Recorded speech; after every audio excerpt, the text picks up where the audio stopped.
welcome you all to the Midtown Redevelopment.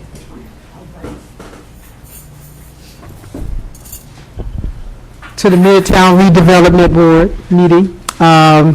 This is July 12th. And I welcome all the board members. I thank you all for being here and staff.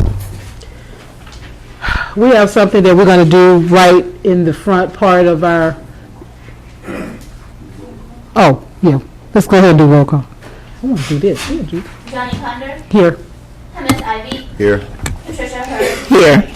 Ken McGee. Here. Denise McMillan. Shirley Benjamin. Here.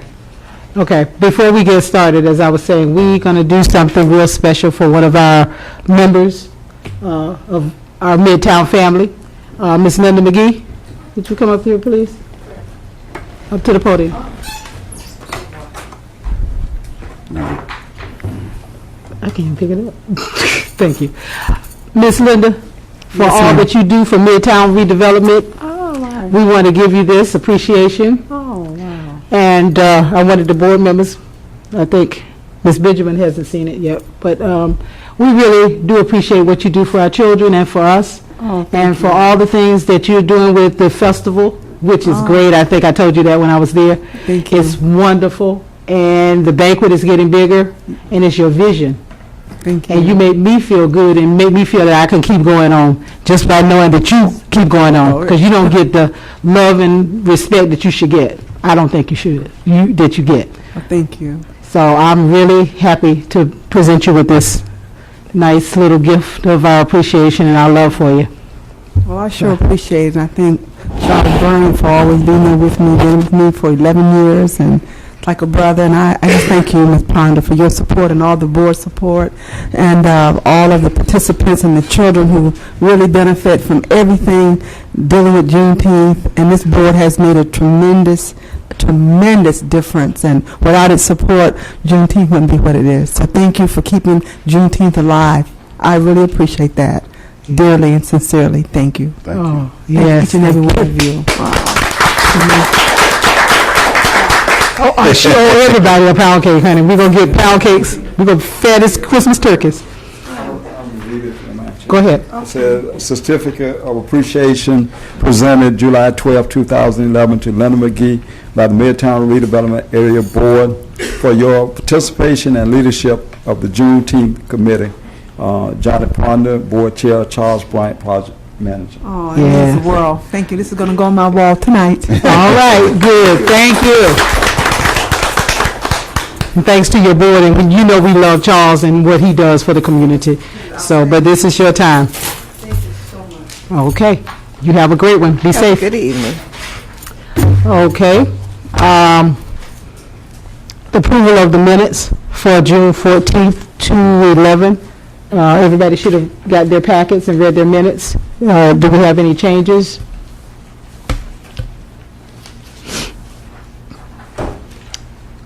Okay, I need approval of the minutes. Madam Chair, I make a motion that we accept the minutes with necessary correction. Okay, thank you. Okay, we got an approval and a second. All those in favor? Aye. Opposed? Okay, the minutes for June 14th has been approved. We're going to move on to the police department. Good evening. Hello? Good evening. Things are going pretty good in the redevelopment area as far as from the police standpoint. Great. We're down 16% in Part 1 crimes from last year. So if you look at your violent crimes are way down. Your property crimes are down. Every major category, car breaks, burglaries, auto thefts, homicides, everything is down with the exception of ag assaults and batteries. We're up to, like, I think, looking at the I don't have in front of me, I think about 9%, somewhere 8 or 9% from last year. And that's, those things are pretty hard to prevent. Somebody wants to hit somebody unless you're there, to stop it. But we're doing a lot of good stuff, and in redevelopment, the detail you're finding is also working out very well.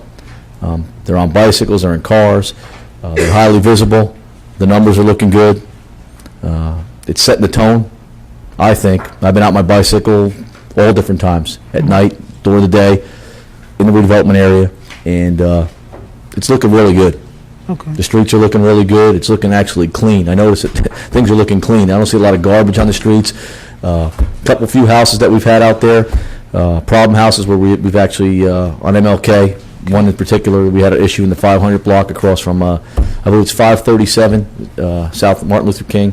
I've made contact with the owner who lives in South Daytona. Okay. And code enforcement's really, and when they come up, I think they can talk about that location. I don't know if it's exactly 537, is that what it is? Yes. 537? Okay. We need to probably just, I think once that place goes, we're going to be all right Okay. from a code enforcement end. Narcotics-wise, we're doing a lot of good narcotics things. Some stuff's taking a little bit longer than expected, but like I said, I like to make Steven Spielberg productions, so that way when I lock them down, they go to jail for a long time. Good. And we're working with a lot of federal agencies, and we're at their timetable, and they're, we're fortunate enough to be able to get our hooks in these federal agencies to get some money and funding. Great. So the money comes from their end rather than our end to pay for some of these enforcement operations, which can cost a lot of money as you start getting into things. So Yeah. I think things are headed in the right direction. So Okay. I'll open up to questions right now. Ms. Hurd? No, Oh, I'm sorry. Anybody have any yet. questions? not Board yet. members? Yes, ma'am.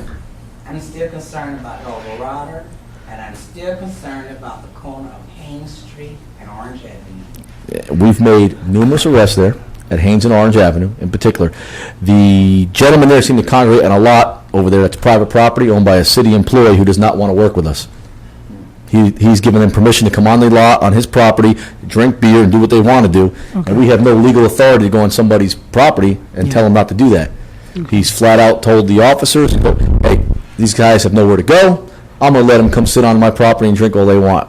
Okay. So we're running into, some roadblocks there. But we have made probably half a dozen to a dozen arrests for open, when we can arrest somebody legally. We can't, I know. we're not going to do nothing to break the law and enforce the law, but on the same token is we've talked to them, and they know we can't do nothing to them. And if you see the one lot, they're all staying on the one private property. They're and that's not helping that little halfway house there. Doesn't help us out either. Yeah. I don't know what we can do to get rid of that place, but that place it's just an eyesore, I think. I don't know how much criminal activity is going on there, maybe a lot of drinking, but when you drive by it and you got 30 or 40 people hanging out there, it doesn't look good. Yeah. It I does. agree. So we're trying to do everything legally we can, We've made a lot of arrests over there. I know we've been out day and night. Yeah. I myself have been out there. We put the mobile command posts out there. I'm sure you've seen our big mobile, you've seen the guys on bicycles. We've just bought 20 new bicycles. Wow. We just picked them up today. We spent $21,000 on bicycles, added to the other 30 we have, so we have 50 bicycles. So you're going to see a lot of cops on bicycles, especially at night, because the bicycles are a more effective tool than the cars. Yeah. And Mr. Ivey, I know you see me riding a bike day and night. Yeah, always. Yeah. Trust me. That's what I love. I've been hit almost several times. But, Yeah. Be that's- safe. Yeah, it's, But we've been, you're going to see some relief there. I know I know you want to see relief there right away, but there's certain things we got to do, and our hands are tied, and, we're dealing with the state attorney's office. That's why I try to take things to the federal government. We get more done working with the feds than we do with the state attorney's office. Yeah. If you look at some of these guys arrested 30 or 40 times for drug charges and they're not getting any jail time, it's frustrating. But, you get a guy taking federal and he's getting 25, 30 years pleading straight up. So. Captain, I know we was talking about, I think it has to be El Dorado. Yes. El Dorado, and it's not, When you're coming down El Dorado, it's this house like on I go down off of MLK, it's like on the right-hand side. I mean, it's constant traffic. I have to agree with Ms. Benjamin on that. Is it on the east side or the west side? It'll be on the, Down from the Safari? yes. Yeah, right across the street, Caddy, No, go down like you're going toward Lincoln. Going west. Yeah. on the right-hand side. Yeah, and that area is getting pretty bad too, even in the daytime. Another thing that's pretty bad is, I'm in business also, and most people that have business have regular business hours, and that's why when we get to the prohibited uses dealing with the car washes and different things, I don't think no car wash be open 2 o'clock in the morning. That's right. So you might want to Well, check some of the car washes. and there's some things. stuff coming down next month that you'll Yeah. probably solve some of those problems, not all of them, but I can't say too much, but we did something a couple months back. You saw something right back about 4 or 5 months ago. Yeah. There'll be something else coming. I know some of the concerns that the board has, and I know I address it too, because as my mother get older, we have a lot of older citizens, especially Absolutely. in that community, Absolutely. that likes to sit out on their porch. Yes, sir. And sometimes, I would get a call from my mother like, well, could you just ride by? Mm-hmm. And I'm like, yeah, well, could you just call the police? But, outside of that, I mean, I think crime and stuff is down too. You're always going to have a late night ride. We were out there 4th of July, right on Magnolia, Haines, and I seen a lot of families out there barbecuing, lighting fireworks off, having a good time. Yeah. But that's because it's getting quiet. The only other thing too is Everybody's having fun, it seemed. the walkers, I guess, between 12 and 3, Coming off of Ridgewood, going down there working up, yeah. yeah, on MLK by what Gerald, where we just Yeah. put an investment in the community, invested in that, and if we don't. Where's that at now? By Loomis? Loomis. The Between Orange. You talking about the Avenue prostitutes and, out there? Yeah. Yeah. That area there. We've made over 72 prostitution arrests in the past 3 months. And we actually hit MLK too. We push them down because they know a lot of them are coming down MLK now because Ridgewood's getting hot. So they're walking down there. We're doing operations like at least once a week. We're locking them up. I'm telling you, it's hard to get these people, dealing with these court systems. But we're not going to stop. We're going to keep doing our job, locking them up, locking them up, locking them up, locking them up. But we'll definitely address that.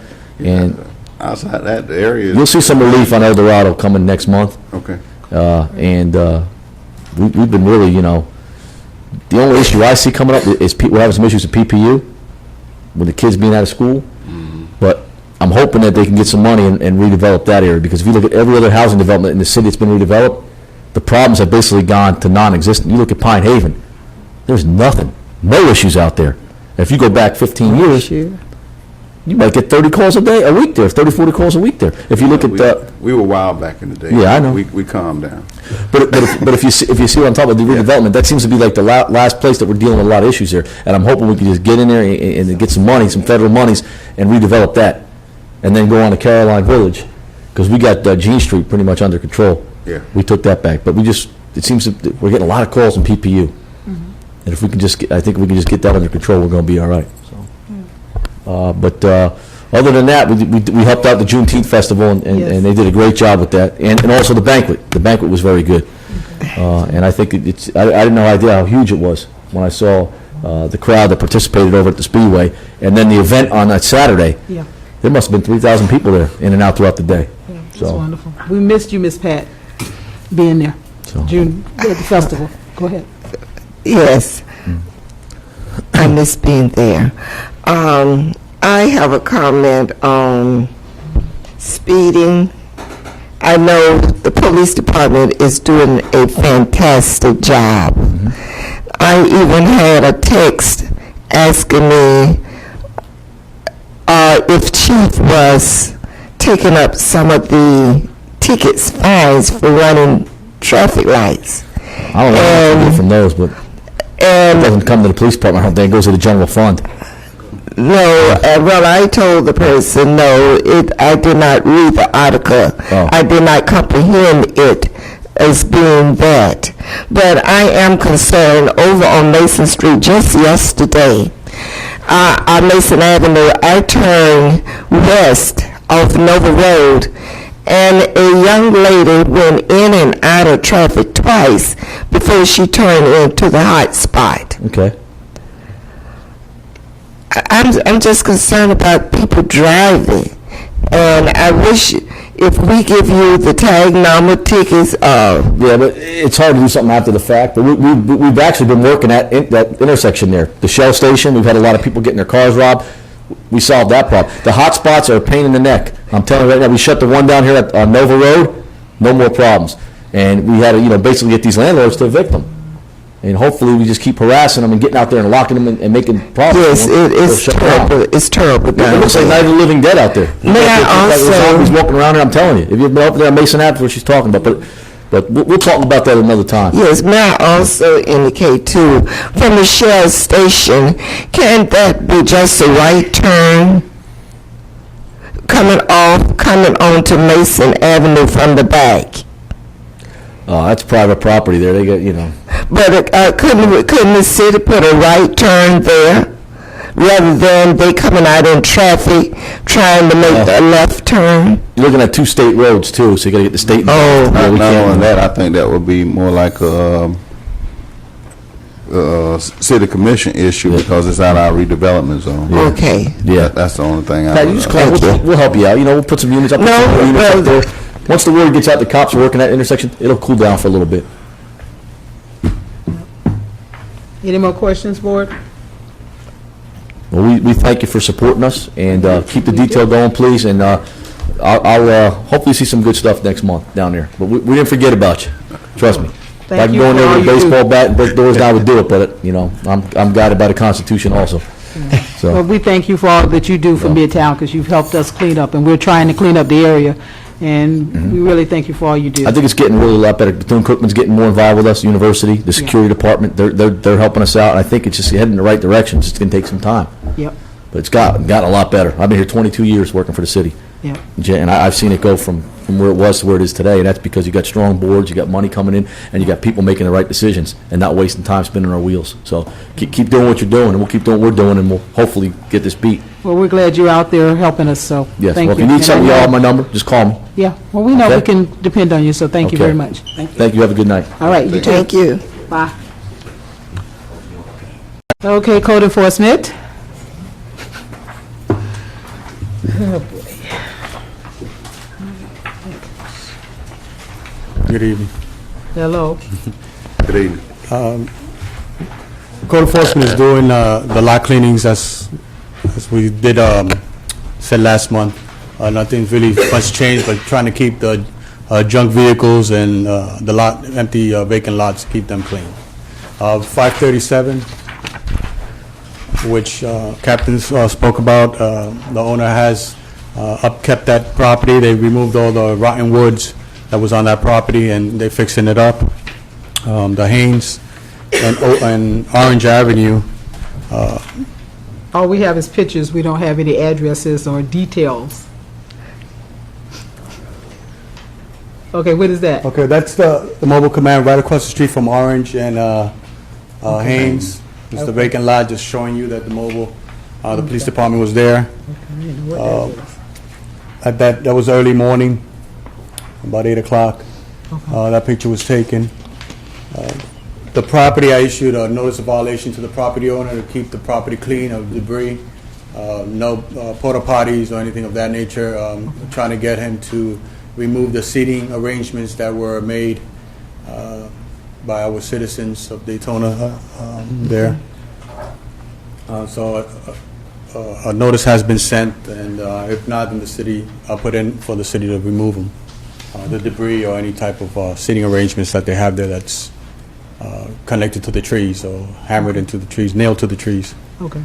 But basically, what our focus is removing junk vehicles, a vacant lot on MMB and Fulton, right on the corner. That was excessive high grass and weeds, and the owner mowed the property. It's the corner of Fulton Street and MMB. Trying to picture it, I can't. Go ahead. Yeah, this is a dilapidated home here on College Park with Mr. Smith. I'm working with Charles to see if we could demolish this property. This property's a nuisance. Vagrants have been camping there. It's just a real bad eyesore. As you can see from these pictures here, it's just a dilapidated property right on College Park. 214 College Park, which we are trying to get demolished. The building official has condemned the property. We posted it. Charles and I have gone to the property, and he's seen how bad of a property it is. I believe he spoke with the property owner to obtain permission to demolish the property. So that's a work in progress. Okay. Hopefully we'll get that demolished. Have you been keeping an eye on the Sitco station on ISB? No. No? Okay. You may want to take a look around in that area. And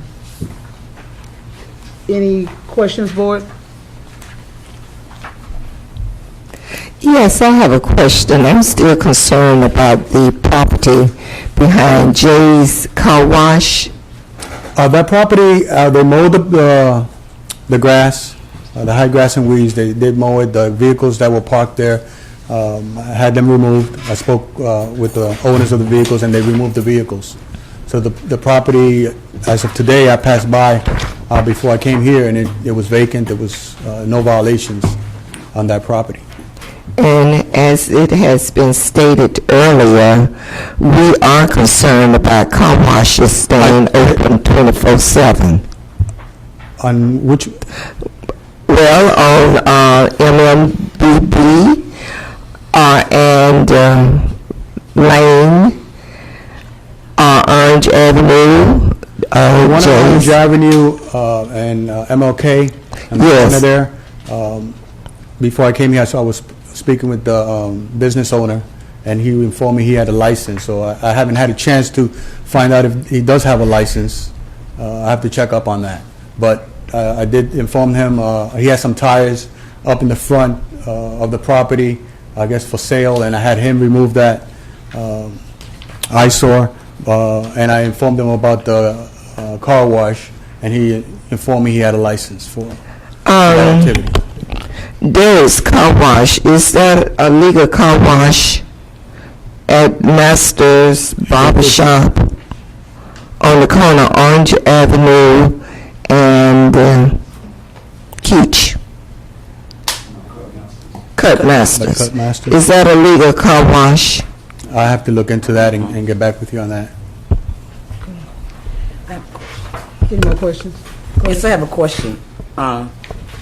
Did you just say that the one on Orange Avenue and Martin Luther King have a permit to stay open at 2 No, o'clock that's not in the what morning? that's not what I said. What I said is the the business owner informed me that he had a license, and I have to check into that. So I spoke to him before I came here. A license for a car wash. Yes, ma'am. Well, he must be in New York somewhere where car washes stay open at 2 o'clock in the morning. Well, when they issue him the license, Because that car wash is open at 2 o'clock in the morning. that will be a No police cars issue not then if being there's some washed activity, down. illegal activity there.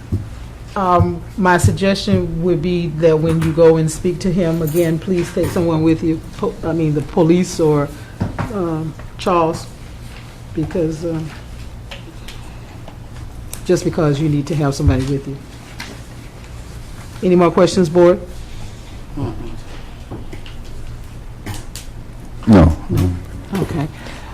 Do take a look at the Sitco station, please, on ISB. Because there's things going on there that needs to be checked out. And one thing is filth, but the other thing is just, They're gonna handle Phil. yeah, there's a lot of people just hanging out there that probably shouldn't be. And Okay. It's busy there anyway, but just kind of breeze through, if you wouldn't I mind. have more info for you on that. Hmm? I have more info on that next time I come and see you. Okay, that's fine. All right, Thank you. thank you. Thank you. Oh, boy. Now comes the real biggie. Prohibited use, LDC's text amendment. Madam Chair, before we get into the LDC, Yep. I notice we have, I think, the Health Department, I can't think of her name, but, Suzanne? yes, that, I think once, if we had a small briefing from the Health Department, because I went to the PACE meeting along with Charles, and when I went to that meeting, I forgot, but thank you. it was very informative, because what it did was it showed how important the health department is to helping us clean up our redevelopment area, which will make a difference on how we can bring the businesses in, which will in turn affect what we're trying to do on our LDC changes, especially when it comes to health. Like, people might say, well, why y'all worried about a car wash being closed? Why you worried about a street not being right, or a street not having sewage, or a street not having proper Lights and lighting and different things? Well, this is one of the reasons that we need health department. I think it'll give a better understanding as to why we're saying things, why we're trying to limit things that are not healthy for our community, such as some of these different convenience stores that's only selling things that are not healthy for our kids. I learned a lot in that briefing for 3 hours, and I think it'll be very important if we could let them do a small briefing on how important it is for PACE to come into the Midtown redevelopment area to help us start working on the issues that we're trying to deal with the city. Then that way, as we tie this in with the LDC text amendment, it probably make a little more sense, especially for the audiences that's listening and things. But it's just a suggestion. I would like for us to let them at least brief for a few minutes, if it's okay. Yeah, I had talked to Suzanne last night and invited her to come so that she could give her presentation. Suzanne, why don't you go ahead and you can do that now. And then we can get into the LDCs.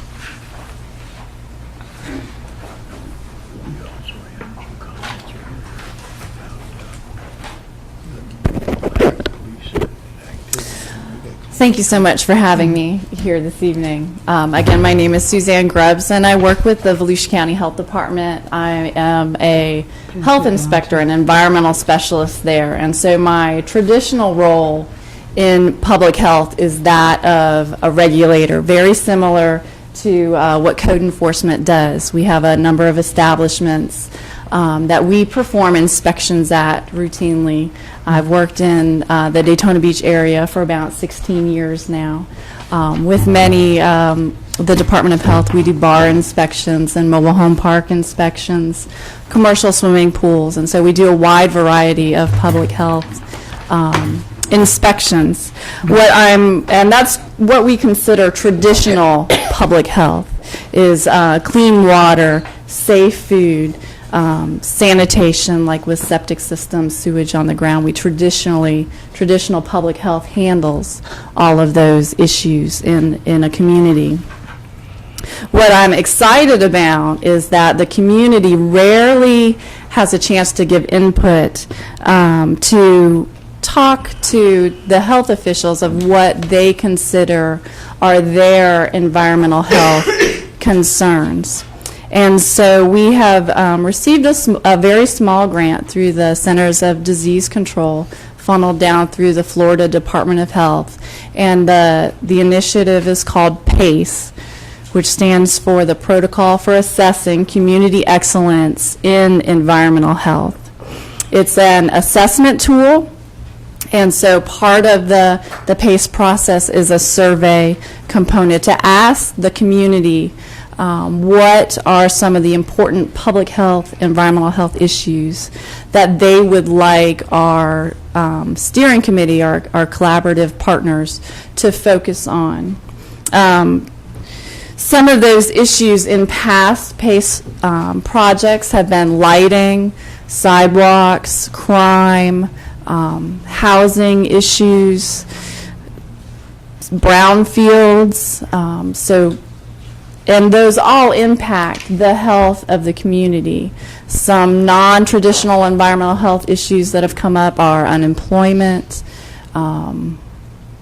economic redevelopment in areas. And so we have an opportunity to ask the community what they would like the health department to focus on. What the PACE process does is it enables us to collaborate with the community.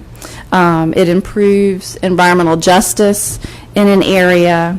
It improves communication between the health officials and that community, because we're traditionally there in either a regulatory or a service component, like with shots or immunizations. It works towards long-term, community-based environmental health interventions and solutions to what the community wants us to work on. So I just wanted to give I have some information up here on our process and our survey, but let me tell you where we're at. At the end of April, we received the grant funding from the Centers for Disease Control through the Florida Department of Health. It's about a $14,000 grant that we received, so it's a startup grant, which allowed us to hire a full-time intern, Christian. which kind of enabled us to get the ball rolling on the PACE process, because traditionally I'm a health inspector. I'm out in the field doing inspections, but I'm excited that Christian's here to help us get the ball rolling. And I've been here for about 16 years. I don't plan on going anywhere. I'm staying here, working in this community. So we had our first initial steering committee meeting last month, towards the end of June. We talked about PACE and the PACE process. It was just informational. We did some consensus on the PACE boundaries. And so I brought a diagram of kind of what the steering committee decided on are the PACE boundaries for the community that we're going to be working in. And it basically runs from Mason to Shady Place, from Ridgewood to Nova, and then there's an additional on the west side of Nova from Mason to ISB going to White Street. And so that was what our steering committee had reached consensus on as to the project area that PACE would be focusing in. We also finalized our survey. We received input from the steering committee on some issues that they wanted added to the survey. So we finalized our community survey, and right now we're currently working on distributing that survey into the community. We're doing that a number of ways, and eventually we'll be going probably door to door in some of the community areas. Right now we have it at a number of summer feeding sites, so we're getting parental involvement. We're working on distributing it to some faith-based organizations. And so we're just working on getting our survey out into the community. Once the community identifies those issues, the steering committee works on ranking those, and the survey kind of does that already, and that the percentages that someone identifies an issue kind of already ranks that issue. But we'll be further through community forums and with our steering committee ranking those issues for us to work on.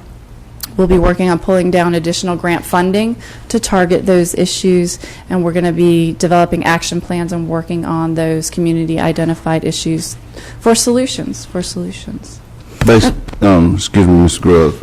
Basically, can you let the board know some of the issues that came out of the steering committee on what was focused on, the consensus on the needs of the community? Sure. Some of the needs of the community that were identified by the steering committee were jobs, employment, working on some junk businesses. Issues had come up in limiting the kind of businesses that are allowed to come in to the community.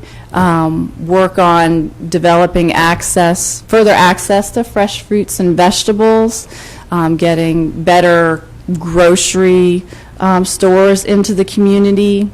The city's been working very hard on sidewalk and paving and speeding issues. We just heard code enforcement talk about abandoned housing, and Charles works very hard on the abandoned housing issue, but that typically tends to be an issue.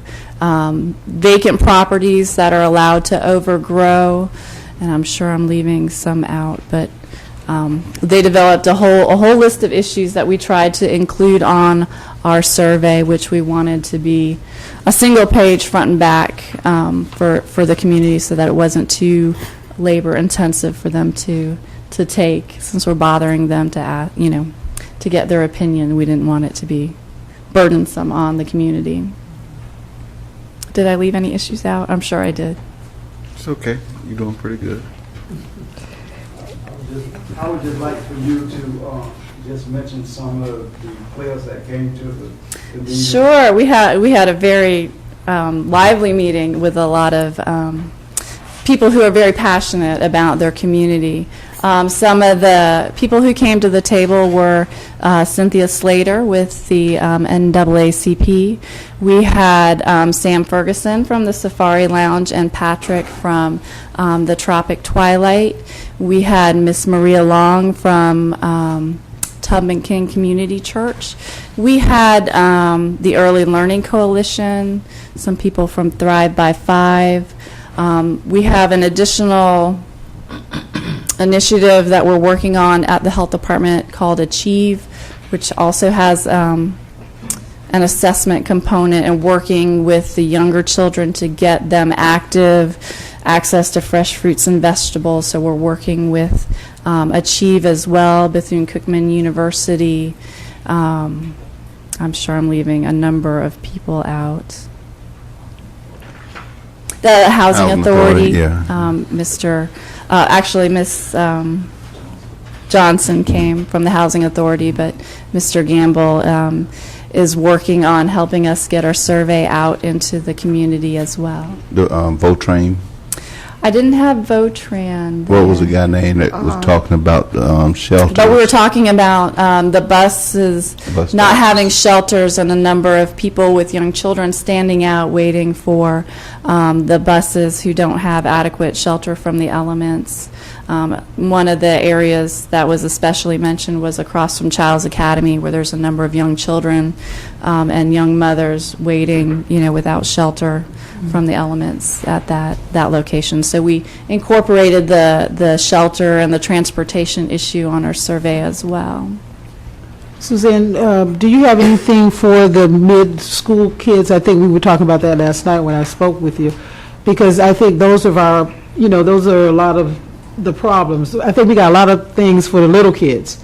We got a lot of things going on for them, but we need something for what is that, high school and middle school and high school activities to give them something to do, especially for summertime. We keep telling people to let them bring their kids to the swimming areas. We have 2 swimming areas in the Midtown area, and just go there because they need something to do.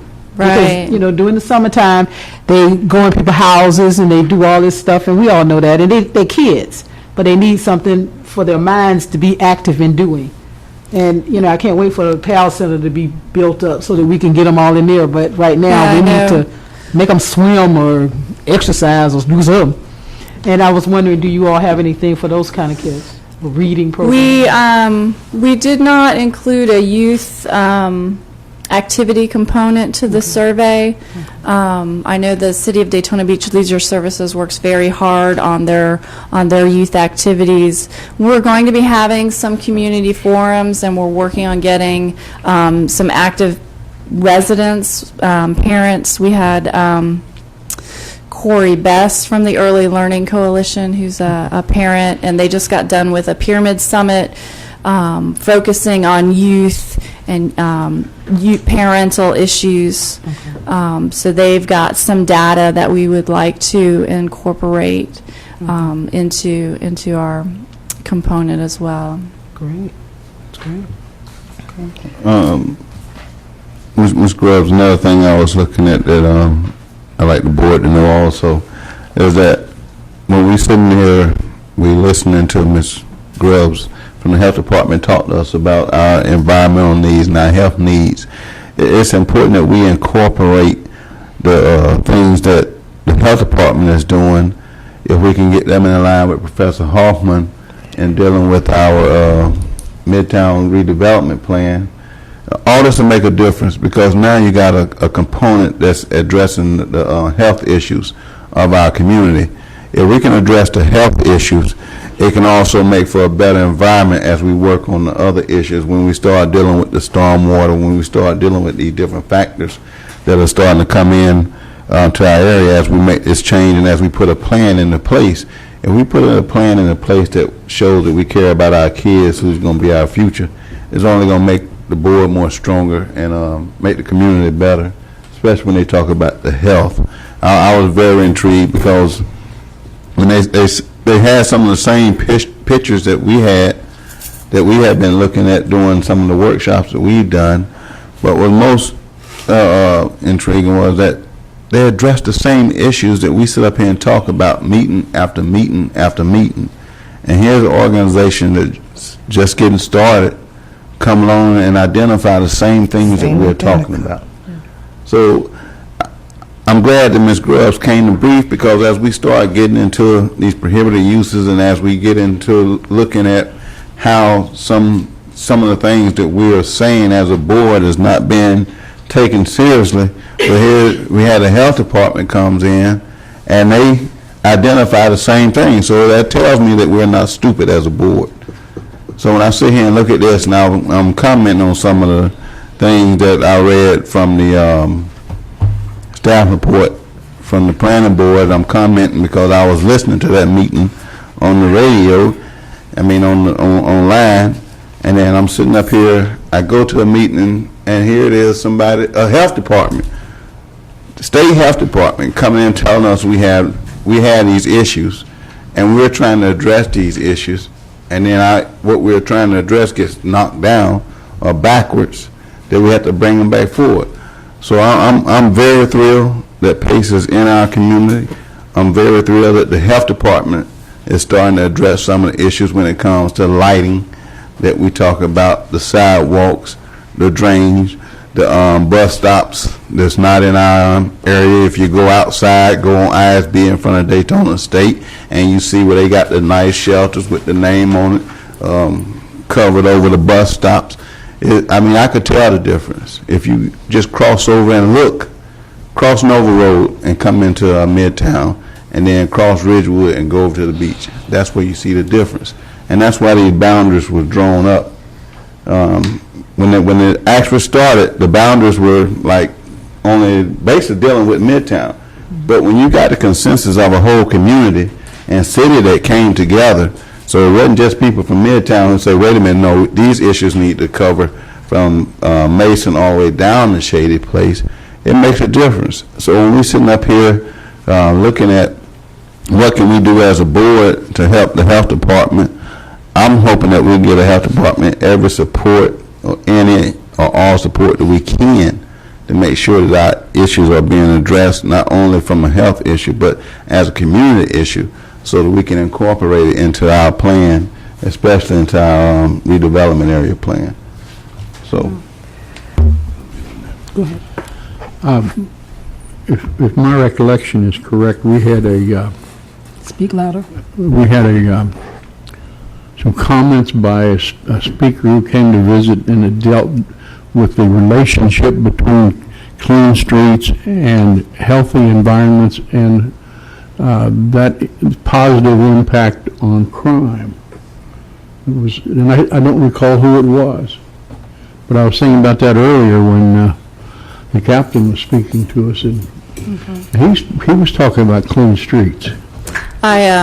Just as a side note, I opened my Blue Cross Blue Shield insurance statement, and it was talking about World Environment Day. And the first bullet on recognizing World Environment Day was related to organizing a neighborhood cleanup and relating to a clean neighborhood reduces crime and improves the health of the community. And that was in my health statement. Well, that's where we're trying to go. Even though we get pushed back, we still going to keep coming with the same, because that's going to make our community better. And we're very happy that you're here to help us with that, and we're going to work with you and partner with you and let us know when the next meeting is so that maybe we can come. Thank you. And we have our representative, Mr. Charles Bryant, and Mr. Ivy. But we can all come to the meetings, because I'm very interested in that too. I think it's very nice, and it's going to help our community. So, do you all have any other questions? Yes, I would just like to say, I'm sure that the health department, Dr. Huffman, showed them our plans, our outline, because when I glanced it and read a few lines, I said, this is the same thing we've been talking about. So, thank you for your insight. Thank you for going along doing this. And I've heard things that you said about younger children teenagers, health, and just coming together as a community that I would be interested in being involved also. And if you stick around just a little bit, you might hear someone else talk about things that might go on, can go on in the community. I'd be happy to stay, and thank you so much for having me. I really appreciate the opportunity to talk with you about our PACE initiative. And the book, do you have any more books? I have, I just brought the very brief brochure. I emailed a brief presentation out to our steering committee, but I'm happy to get that to you. Thank you. Thank you. This is really important, y'all, for us to really partner with the health department, because that's another voice that's saying the same thing. I also gave her a couple of vision notes, the booklets for the vision. I'm on that board too. So I gave her that so that we can, they can know a little bit about what the vision is about, because that pertains to us and what we're trying to do. So, the more information that they have, we get up to speed on what's going on. And we'll, of course, invite them when Professor Hoffman comes back, and, Charles will invite them because he's on their board too. So he'll invite them to come, and, we all work together. That's what's going to make us do what we need to do and make successful things happen in our community. Is everybody okay? I passed out the flood insurance papers. I didn't get that. Yeah, I just gave it to you, right I there. didn't get it neither. Yeah, well, it's going to come through, yeah. Yeah. No, both of them go to her. Once y'all read it, then we can get some copies if y'all want it. Because we know that the maps were redone, and we're all in the floodplain, Midtown is. So we need to be trying to get some insurance there. And you can get it from FEMA, or you can get it from any of the places around. But I want us to know that we are there, and that I've let you all know, and now that we're on television, that the television audience can know that we need to get some flood insurance if you're in that Midtown area, okay? Because this is hurricane season, so we need to be abreast of that. And they are having, Shannon is going to have a meeting with FEMA pretty soon, and I will let you all know when that is. I don't know, do you know, Reed? I do not. Okay, I did talk to Shannon, but I forgot. Do you know, Mrs. Sloan? No. Okay, I will let everybody know, and we'll put it on the TV or something so that people will know, so that they can come and talk to FEMA and talk to the city about the flood waters, the storm waters, okay? So that we can all get a leg up on that. Okay, also I have another announcement that I'm going to make before we go to this wonderful thing here. One of our family members has lost their spouse, Mr. Sam Rogers, lost his wife last Friday. I've been in contact with him. We're going to send out, of course, a resolution. Charles and I will work on that and get that out to him. Maybe Charles can even present it.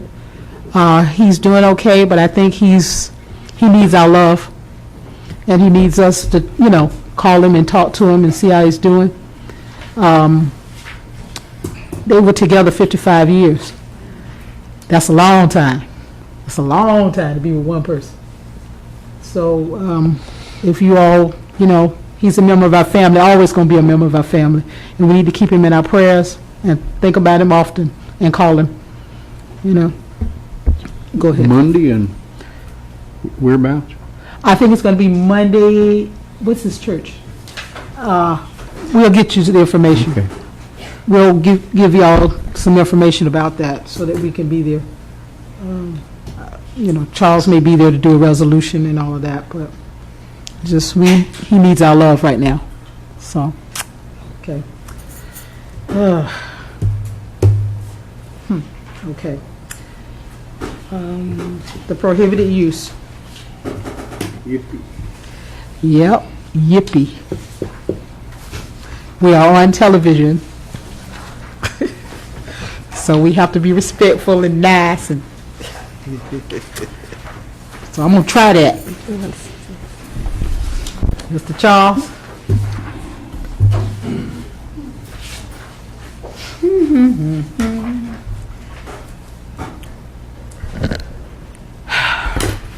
Good afternoon, Board. This is a discussion item, prohibited use LDC text amendment. This is the review of the Planning Board's action regarding request to amend the Land Development Code LDC Article 2, definitions, Section 2.1, definitions including uses and categories of uses, and to amend the LDC Article 12, redevelopment areas and districts, Section 2.2, to modify prohibited uses in redevelopment areas. At the last Midtown Redevelopment Area Board meeting, the board came up with a list of prohibited uses that they would like to see in the Midtown Redevelopment Area. The list were car washes, convenience stores, vehicle service, light and heavy, outdoor storage, package stores, used clothing sales, used furniture sales, and vehicle sales. This information was passed on to the planning board, and according to the minutes, which you should have a copy of that's attached, you should also have a report, a staff report that was included in your package that was presented to the planning board. This was a long discussion item at the planning board, and according to the information that we received, the planning board expressed concerns that the prohibition of the commercial uses required more research to justify their prohibiting, and recommended staff initiate a separate request if the Midtown board wished to pursue it any further. Basically, I think the recommendation of the planning board was that the specific request that the Midtown board had was removed because they said in there, I'm going to read the board motion as it was presented. It was moved that the land development text amendment prohibit uses in redevelopment areas, DEV 2010-025, with exclusion under Midtown redevelopment area prohibited uses of removing car wash, vehicle service, light and heavy, sales and rental of vehicle light and heavy, putting the language back on the list with light vehicle service back on the list, and recommended by staff to clarify the principal and accessory use that grandfathers legal non-conforming uses. What I gathered from the board's decision was that when it came to convenience stores and some of the other prohibited uses that were requested by the Midtown board, that we needed to do some more research. They didn't say, my understanding was that they didn't say no, that Midtown could not do these prohibited uses, but they wanted staff to do more research, and if we still wanted to do present these items, was to bring it back to the planning board for those particular uses. But they wanted staff to do more research on particular prohibited uses that Midtown board was requesting. That's what I gathered out of it. I don't understand staff's, what do they have to research? Also, Madam Chair, not to cut you off, Go ahead. but our representative spoke very well on the board and community needs at the planning board meeting.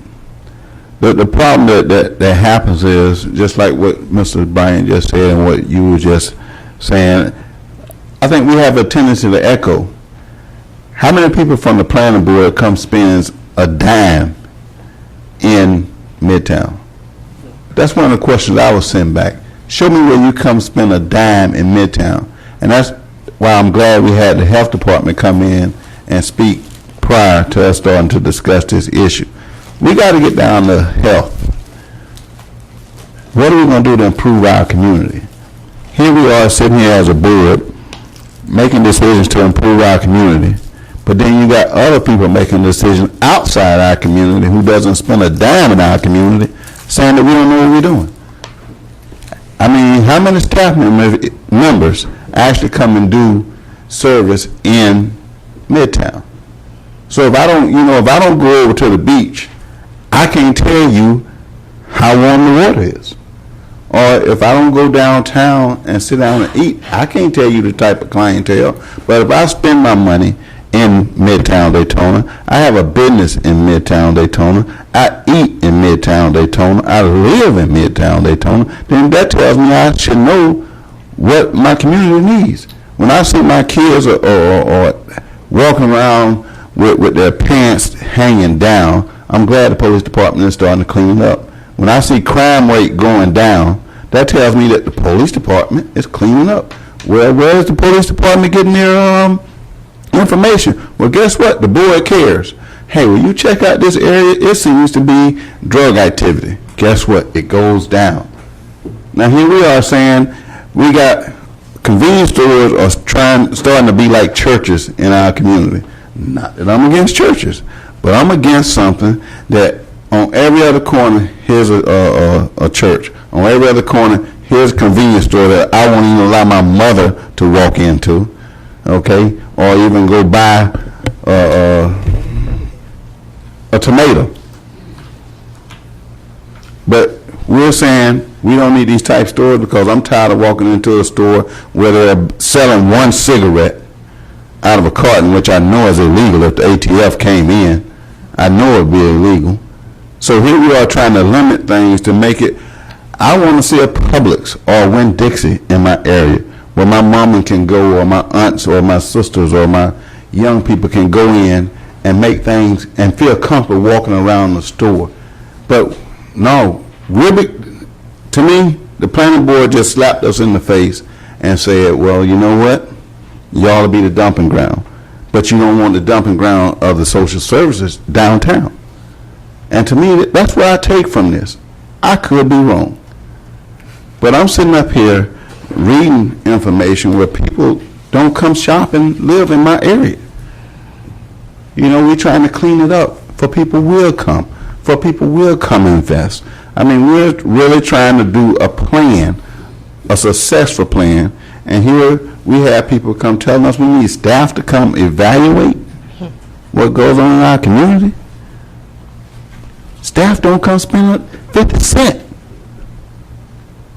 We can't even get the investment that the community has made. Ice cream shop is doing pretty well, but until we clean up that area and do things down on Loomis and Martin Luther King, guess what? It's going to continue to hurt. Why you want to go down there and eat? Well, guess what? I don't want to see across the street where here's drug addict Sue or Billy Bob walking around with his pants hanging down from a convenience store that just sits 3 houses down. But here I have this nice facility where I want to bring people into my community and sit down and have a decent meal. Nobody's bothering me because God knows it's one of the cleanest places in our area. Okay? But until we start limiting, hey, let's stop this here garbage, these garbage people from coming in and tearing our community down. That's a statement that I had to say. And if they were standing in front of me today, I would say the same thing, that guess what? We no longer want our community tore down. We no longer want to be the dumping ground that has a car wash that you can't drive a car through.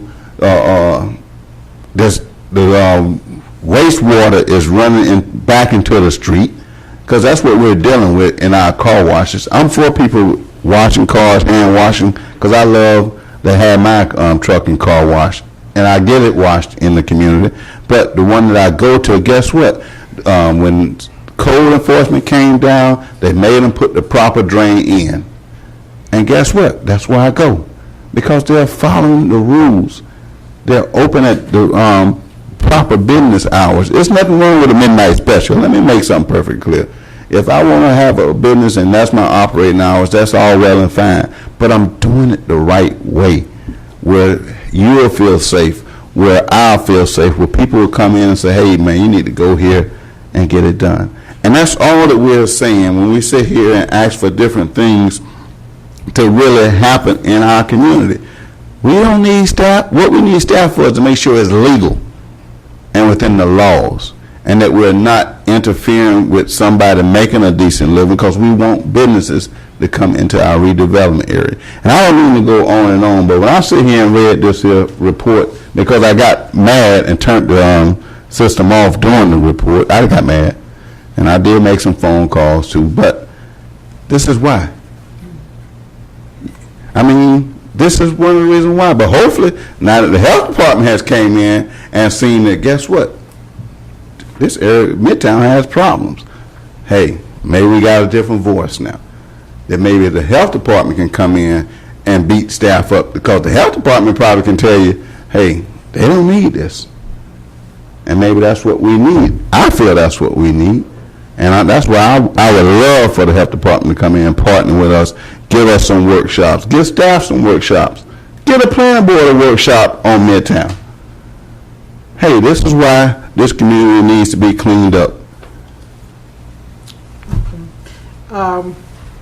Any more comments? I'd like to say one thing. Yeah. And we thank you for being here and speaking for us.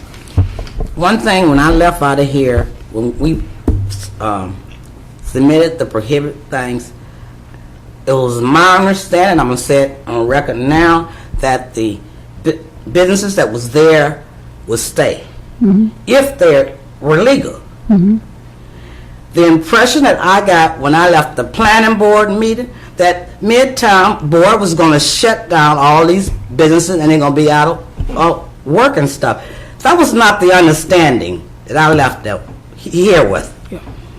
I think what's happening here, that we need to go to these meetings, the board need to go to the meetings and listen to who's repeating what we're saying, because it's not told right.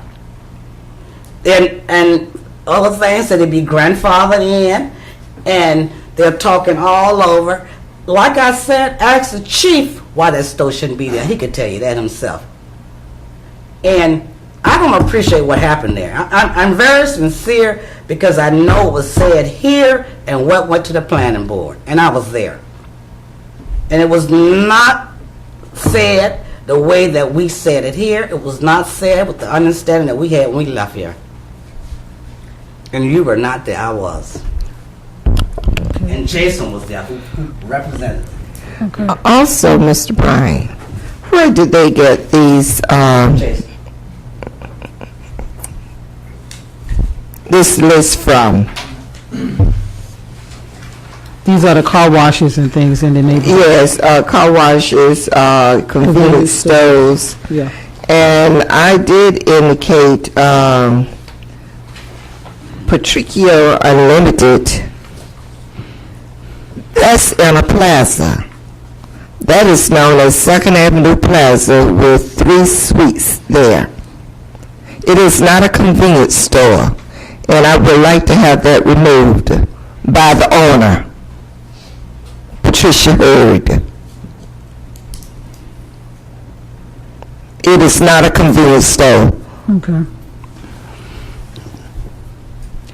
Reed, I want to address you with this question that I have. I think I know I've said this so many times, but my head be hurting. But I would like to know why that our representative, our project manager, doesn't speak for us. I think he kind of knows what we want, and I know, Jason, maybe, I don't know, does he has a right to do it, of course, because it's coming from you. But from now on, as being the chair of this board, I would like our representative to speak for us, because he knows what's going on with us. And we laid it out for Jason while he was standing there. I remember all of us saying this. I mean, I remember that. And my thing is that, I got the calls, I got everything, and I was not a happy camper. And the convenience stores, to me, need to be, and I thought it was, if it was for one, it should be for all, the general uses. But it's not that way. See, and that's that word thing that we were talking about. You know, and what's good for one should be good for everybody. So I don't know what we're going to do on the 20th or how we bring that back so that convenience stores are not what we want.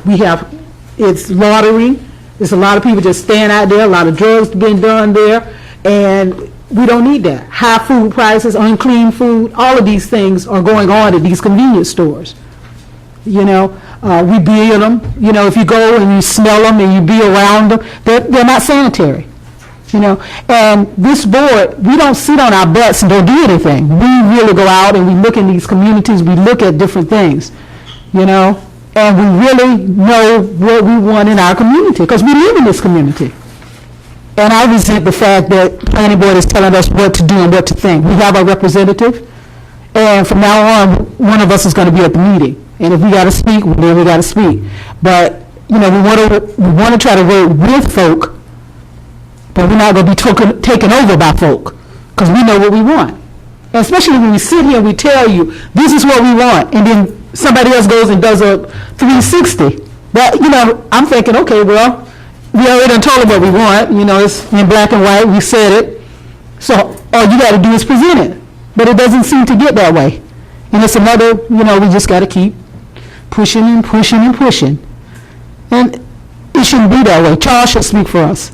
He's our project manager. I can speak to that, and again, we'll always look to Charles and make sure he's going to take that evening out of the time, but he's certainly capable and welcome to represent the issues that come here, and we could take that step. I mean, we've had Jason, whether in any of the redevelopment areas, is typically represented most of those cases for the planning board. We certainly can make that change. Okay, but you know, you said that before. You don't mean you have that problem where we have that wording. We don't understand one another. It doesn't get from me to you. It kind of flushes down there. But I want him, as the chair of this Midtown board, I want him to start giving our report to planning board. And anything else that has Midtown, I want him to do it. That's fine. That's not a problem. Okay, that's for the record. I want you to make sure, Ms. Secretary, that you got that. Yeah. Okay, all right. Because if it's not going over right, it's not going to be perceived right. Okay? Now, am I right, Bill? Yeah. And we need somebody who's going to understand what we're going and what we're saying. And evidently, from what I read and from what I gather, I was not there, but that will never happen again. I will be there from now on. Well, I would like to also say, and I think that some additional work was done, and I think when that attachment A that you were referencing, Ms. Hurd, that list of uses was put together to provide additional information for the planning board as factual information. And I think that's where they were coming from is, look, we need to understand more about what is going on in that. Not a lot of the things that you've mentioned about public health and the things that happen around these convenience stores that you might not see at just any convenience store in another community. But our community seems to definitely have some issues, and when I say that, I mean our Midtown community, that there are unique and unusual problems that are associated with it, or appear to be, from your observations, from my observations, and because of that, the convenience stores are targeted as being the problem, and then the question is, well, what's the difference between one or the other, and what is drawing that? And some of it's the way they're operated, what they provide in their stores or don't provide. Madam Chairman, not to cut you off, but and I know Reed will come now. Reed will come look and see what the problem is, and we'll convey it. But I think one thing that we sit back and look at, when we're trying to limit the convenience stores at this point in time, I think it needs to be that we're not trying to limit a national chain from coming in. Okay, maybe it's a difference between a convenience store and a grocery store. Okay, maybe we getting down into the terminology of it, just like when I'm dealing with package stores. I don't have a problem with a package store if it's a name brand package store at this point, you know, as far as a national chain. Because now, for some reason, I like Pillsbury. If I'm buying flour, I like Pillsbury because they've been proven. If I buy a computer, I want Apple or IBM because they've been proven. That doesn't mean that there's not other companies or other people out there doing things. I'm just saying, at some point, we got to get in our community something that people recognize. And if they recognize a Winn-Dixie or a Save-A-Lot or something that they can relate to other than me now, like I'm in Korea, or some other off-the-wall name. You know, it's not conducive to my child going to that store, or I used to go walk to the bakery or walk over to Pearson's store. Now we don't do that because I got to drive to a Publix, or I got to drive somewhere where I feel I'm getting the best product.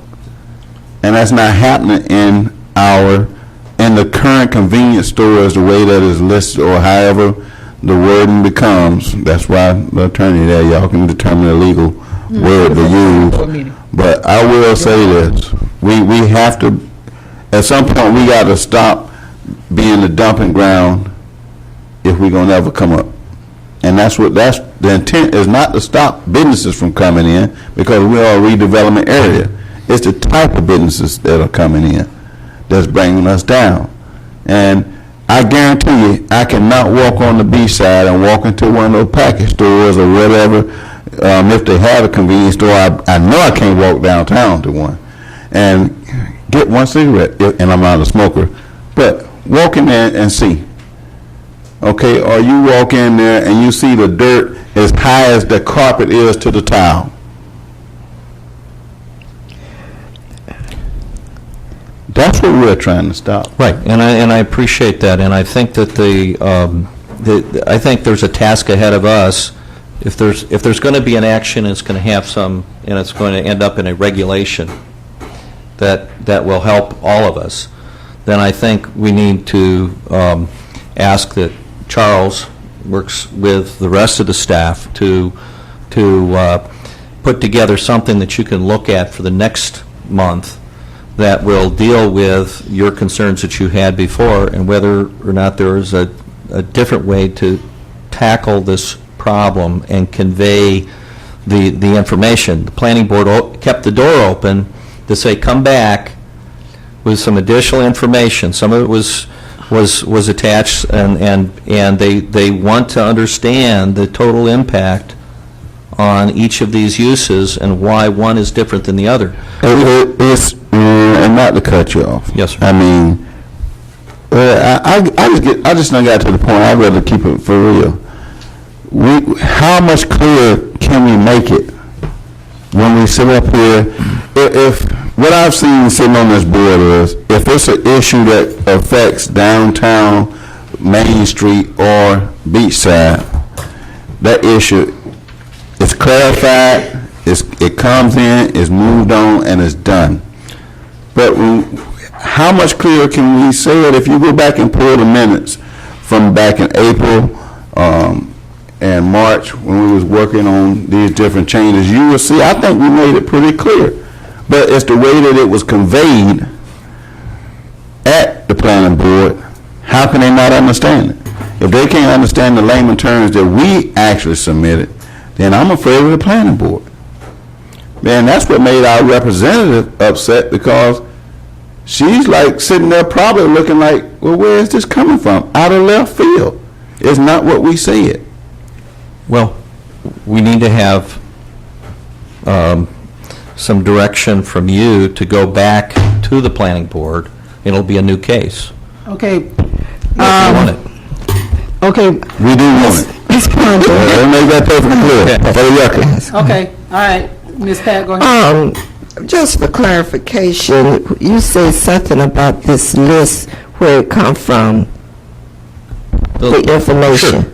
I think, and correct me if I'm missing this, Jason, this list is coming from permits and licensing, and so it was generated and asked, give us all the car washes, convenience stores that show up in Midtown that Jason, could you move have up to the occupancy front? license. So we can see you? I didn't even- Okay, well, I will see permit in the morning because I never have had intentions of opening a convenience store. What is a convenience store? Retail? Isn't there a definition in there for convenience store in the land development? But I do not have a, I'm sorry, I'm speaking personal now. I do not have a convenience store. Okay, all right. We're going to change that, Ms. Bennett. If 560 Second Avenue is really a plaza. It has been that name from the first owner back in the 80s, early 80s, or the late 70s. And I refuse to change the name Second Avenue because that's a landmark. Okay, Ms. Attorney, convenience stores? It's defined as a retail sales and service store with less than 5,000 square feet of floor area that primarily sells grocery or deli items and miscellaneous day-to-day goods. I do not fit in there. Maybe space-wise, but I do not sell food and all of that other. Okay. The last meeting, I thought we clarified that because you said the same thing, if I remember right, because we were asking you about convenience stores and all of that. And we said it, this is what I'm saying, and I want the board members to understand what I'm saying so y'all don't think I'm, smoking crack up here. We keep saying the same things, but it doesn't come back the right way. I don't, do y'all understand what I'm saying? It's not coming back the way we're saying it. And we sat up here, we talked it out, we said what we wanted, and then it gets to be put in some other way. And I'm really getting angry with this. I am not happy. And it's not right for our representative to have to go through that. She's thinking one thing and something else is coming through. And Reed, that's not right. That can't be permitted. Ms. Todd, hold on. That cannot be permitted. That can't be. Because everybody else gets to do what they want to do. I'm looking at this list, South Atlantic has convenience stores. When I looked at this, I thought, okay, outdoor storages and all of these things, that come under us too. But that doesn't come under us, it's individual. Why is that not under general for everybody? Certain things that's on these different boards should come under everybody, a general use, not just, individual. Do you understand what I'm saying, Jason? You're saying prohibit in all redevelopment areas? No, you're not listening. No. No, okay. One of the things, Can I pull my? Reed, that I wanted to interject too. Like, when we dealing with this, and this was scary, and this is why I wanted people, when we were passing that land development code change, when we were dealing with doing the rewrite as far as the what was that? Appeals process and all that there. When we were, the Midtown, I believe, was excluded from a lot of these changes until we got our master plan, our draft in place. And I might be saying that wrong, but we might want to check the record on that. When it went to the city commission, everything I thought was put on hold until September except the appeals process. So if we sitting up here going over the different land development code changes, this, that, and the other, probably we shouldn't even be having this discussion. This is a little different, and I think that in all of the discussions I've heard, what you were referring to with the appeals that did go through is the only thing that's been held up for the Florida A&M study, the master plan itself, was the site plan review thresholds and some changes in that language itself. It was not related to uses or prohibited uses or anything like that. So I would say those are very separate. I would tell you that as this clarion process starts to come to a conclusion for this Module 2. And I'd like to say it's next month, but we're keeping our fingers crossed so we can get that back out and review it, because that is the document that has all these uses and what you can and you can't do, and we can start to have some input on that. And so until then, the message from the planning board and others is keep sending your requests for changes to the Land Development Code redevelopment boards. But what we're saying is, we send the changes forward. When we do start addressing different changes, I don't understand why we have to keep doing so many studies, or ask me to ride through Midtown. Call me. I would personally take you to a store and sit outside and say, go in there and ask to buy one cigarette and see what they sell it to you and tell me if that's legal. And then go to Publix and ask somebody in Publix or Winn-Dixie, let me buy one cigarette. I guarantee it won't happen. Or take what happened over at the Walgreens on the beach side when they was buying stolen goods and reselling it to the community. The same thing happens right there on Mary McLeod Bethune at that doggone corner store that people did not want. And that was the reason why. But people say, well, you shouldn't stop this. Yes, we should.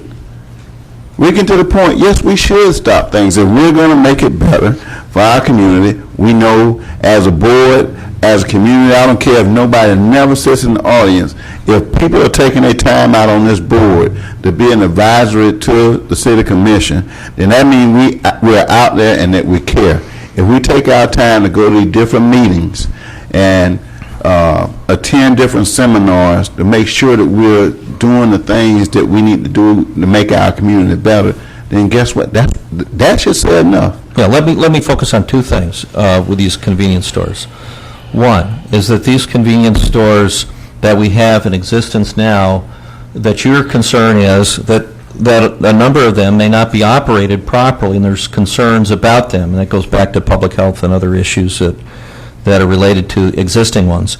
And I've also heard that you don't want one more convenience store coming into Midtown, period. Isn't that correct? Mm-hmm. Okay. So those are that's the key messages I think we're hearing, Charles, and that you want to convey with respect to the convenience stores. And those convenience stores that are here now are grandfathered in if you were to prohibit these convenience stores in the future. That's what we have. I have a question. Go ahead.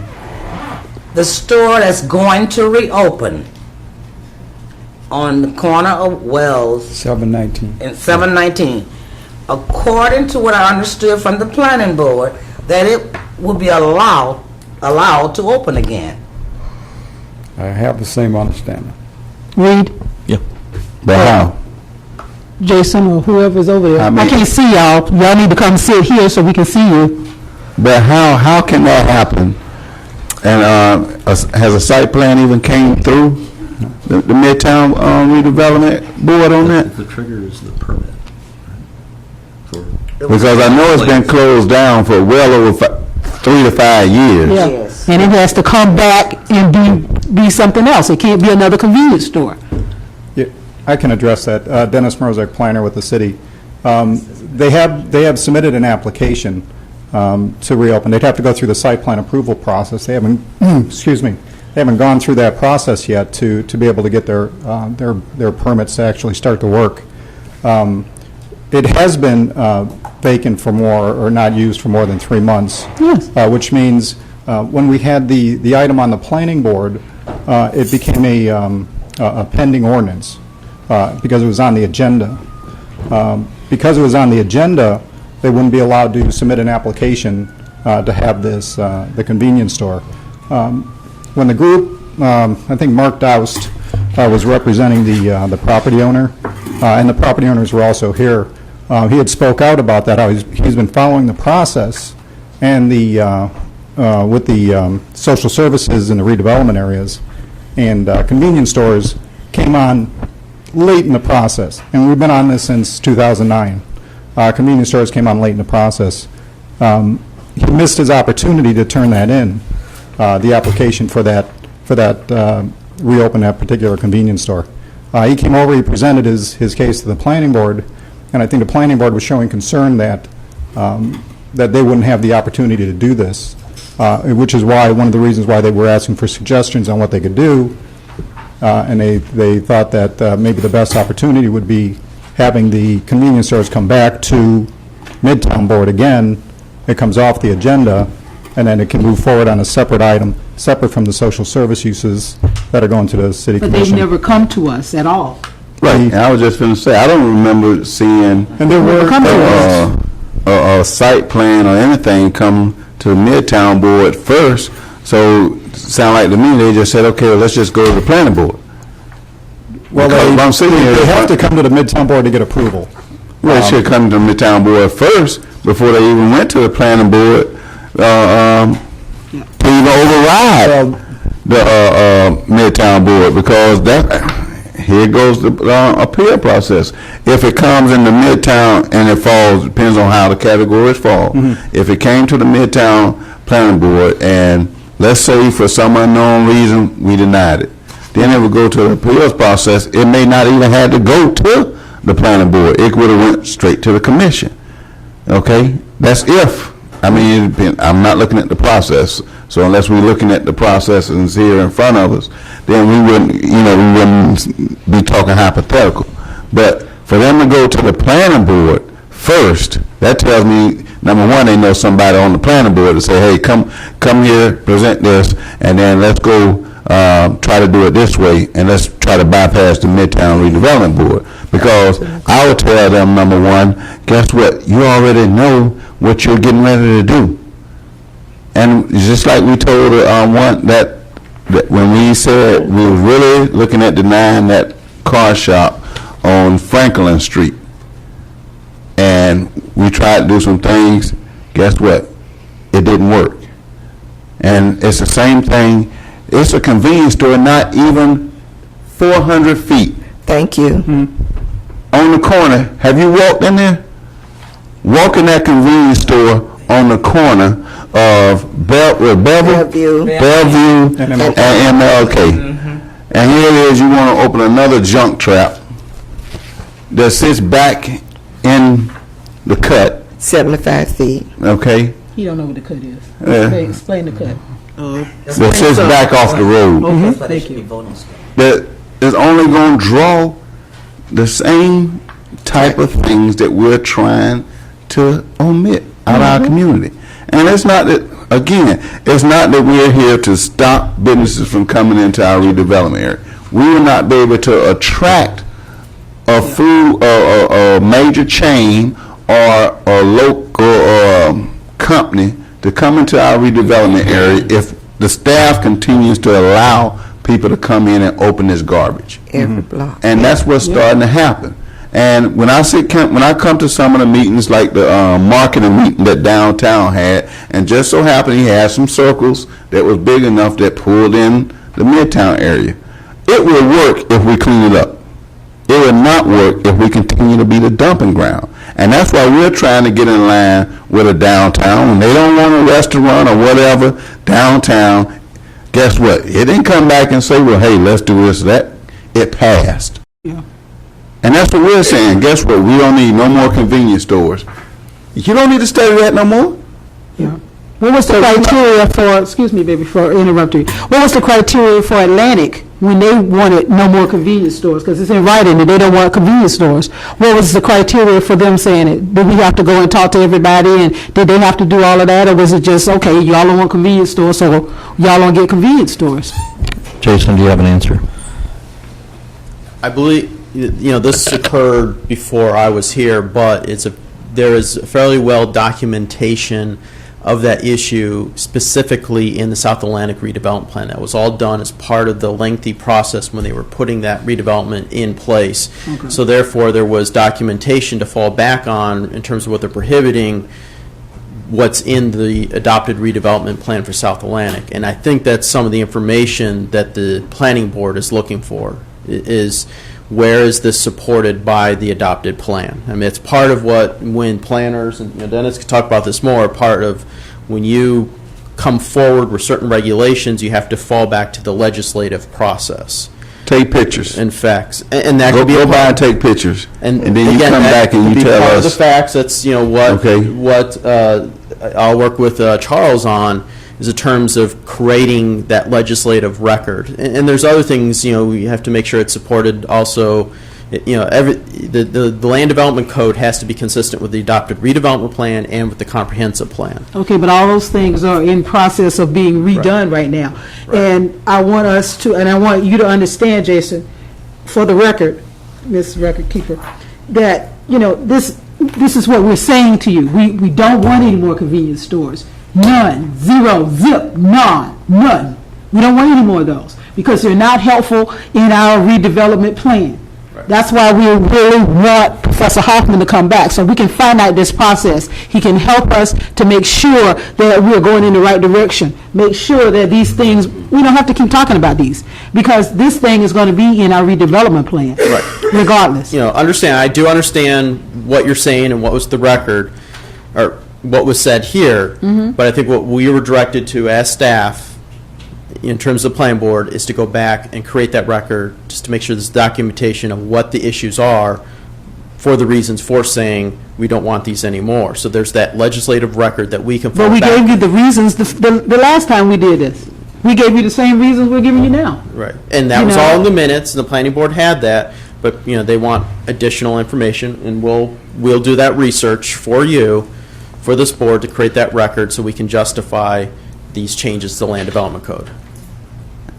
Madam Chair, I know. Excuse me, but in the meantime, we're getting the store back.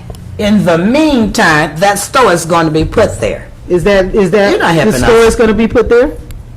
It hasn't came back. The application come to hasn't us. been. I think the simple answer is they've submitted for a site plan. That'll go through the review process. It will come to this board for your review.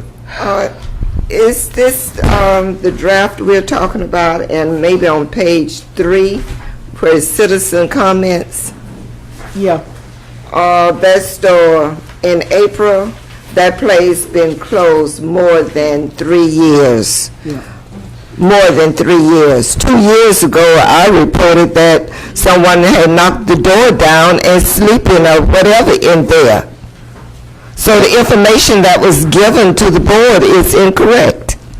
And I think Charles had it boarded up because we used our. Yes, because we told years him. ago. I told him about it. Right. So that place, I know exactly where you were talking about on Wells Lane. Right now, the colors are red, green, and yellow with graffiti up there. And like Mr. Ivy said, it's less than 400 feet from Yimsong Food Mart on Bellevue. And he's not doing as well as he wants to do, because right now the people have started boycotting him. And then as we sit here and look at these different meetings, and I'm glad you're here, Jason, because if I look at the comments that outdoor stores, used clothing sales, and used furniture sales that should move forward because those uses were consistent with other redevelopment area plans, I guarantee you, we complained, and you can go pull the records last year, right on the corner of Keith Street and ISB, when they tried to have a used clothing sales store there, and it became a junkyard. And until we stayed on it constantly, they finally shut it down. So I don't see how that can be consistent with, I don't care what they're doing in other areas. I always say that to staff. I care about Midtown, Daytona. I care about the city as a whole because I still live here. But until we get Midtown on the same playing field and level the playing ground, we're going to stay the dumping ground. And when I sit here and read this here, then I put us on a consistent basis like they're doing downtown. What's the other plan they're working on over there? The E-zone. The E-zone. Okay. Give us that chance. I I guarantee you, if you gave us that chance, we'll be able to get a hotel in our community. We'll be able to draw the changes that the FAMU study is bringing to us. We'll be able to make a commitment and make ourselves financially strong as a redevelopment area. But anything you use is not inconsistent with a redevelopment area. Okay, because I know I don't need no used furniture. I don't want my kids sleeping on used furniture. So I don't see how we can sit here and say that's consistent in other redevelopment areas. Is it a used furniture store downtown? Or a storage facility downtown? No, because it's general use. I guess I'm not really following exactly what your question is. I mean, okay, my statement is this. I think, what came out of the planning board is that the used clothing, used furniture stores, and outdoor storage and package stores are still prohibited. They did. And that's general for everybody. No, just for Midtown and Main Street where they requested it. Downtown did not request that. So, downtown, we had different recommendations from each of the three boards. So who said that was consistent with maybe I'm reading it wrong. But say Mr. Jeffers stated there were some uses on the list like outdoor storage, I think used clothing sales, and used furniture sales that should move forward. When your list got to the planning board, and there were some issues with certain commercial uses, so that they wouldn't throw everything out. I think they asked for some options from staff. What I did is I requested that they pull specific commercial uses out. Where I think they had problems that we were not justifying enough, and then what I was saying is that outdoor storage, package stores, used clothing, and used furniture, there was sufficient record in our blight study and what's in the Midtown redevelopment plan to justify prohibiting that use. So they did go along with that recommendation. So those uses are going forward to City Commission as recommended to be prohibited, specifically in the Midtown area. Well, one thing that I'm sure. And the downtown board did not request that. The downtown board, for instance, when it comes to the used clothing, used furniture, that is only prohibited in certain zoning districts, not the entire downtown redevelopment area, and they wanted to stay with that recommendation. So that's the recommendation of outdoor storage, package stores, and used clothing, used furniture being prohibited was specific to Midtown. And also the Main Street board requested it. I just want to make sure that we're clear when we're asking for things to be omitted or deleted or not being allowed to. How many words can I say? Prohibited, no, can't. That is clear. And I'm glad the health department is here because maybe they can help us with the documentation that the planning board may need to understand the needs of Black America. Because basically in Midtown, I would say there's probably 90-something% Black. Probably 93% lower income. If we pull the census, you will see that it's different. We're not a Port Orange. We're not an Ormond. We do not have the resources that other places have.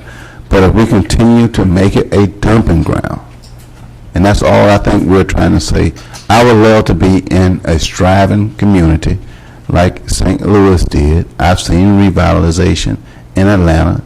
I've seen revitalization in Miami. I've seen it in cities throughout America because I do travel. Okay? It happens. And it happens from people that's getting together, like this board, talking to staff, hey, let's iron this issue out. Let's address these concerns.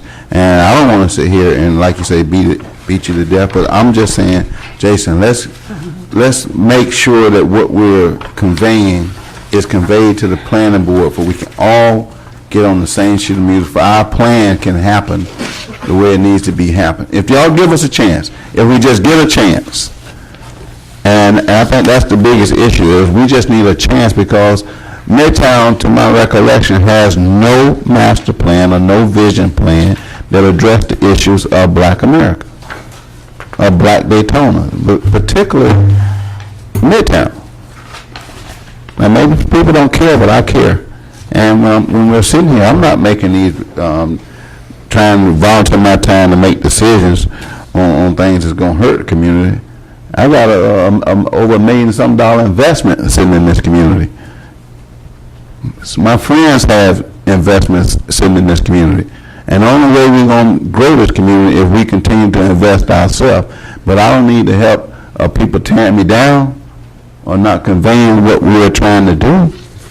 That's why I go to these different type staff meetings or go to other meetings, the downtown meeting, the planning board meeting when I can, or some of the Main Street meetings to see how they're doing things.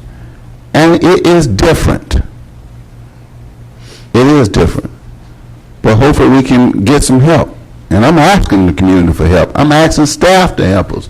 I'm asking not to backdoor our representative the way that she got backdoored on that last meeting from the things that we sit up and talk about in meetings. She got backdoored. So I just ask that we get our list together, that we do it the right way. If you need documentation, then let's get it so we can get to the next meeting, please. And we want to see the documentation before you all present it. When is the next meeting? Planning board? Yes. When is planning board's next meeting? Is it the 20th? No? The process, if we're going to move forward here with this, is to come back to you with those recommendations Okay. in August, and then schedule in a planning board action thereafter, after you take action. And please make sure the verbiage is correct. Well, we're going to be looking for your approval of the correct verbiage. So if we don't get it right when we come back, we're going to work with you to get it right. Okay. We also want to make sure that, if I understood you, Jason, to say that this convenience store on Wells Street will not go forward until they get back to us, right? For the site plan. The process is they've submitted for a site plan, they've made application to the city. It's Okay. currently under staff review. Once that's completed, it'll come be presented to this board. Okay. Okay. Go ahead. I thought when this store is closed for X amount of months, that it couldn't go back as a store anymore. Is it? It's supposed to be that, but I don't know. They may have changed it. As I stated, it has been more than 3 months. We need to go and check the records downstairs, too. No, there's no disagreement. The store has been closed for more than It has been closed for years. Right, but the threshold in the land development code is that if a property has been vacant for more than 3 months, the use is considered non-conforming, and then it has to go back through the site plan process. So if it's a permitted use in that particular zoning district, it can reestablish, but it has to meet all current site plan standards. So be it, as long as it comes back to us. Yes. It has to be a permitted use in the zoning district, and it has to meet all But what happens if standards. we're trying to change this and you guys know we're trying to change it? What happens if it gets caught up in the process?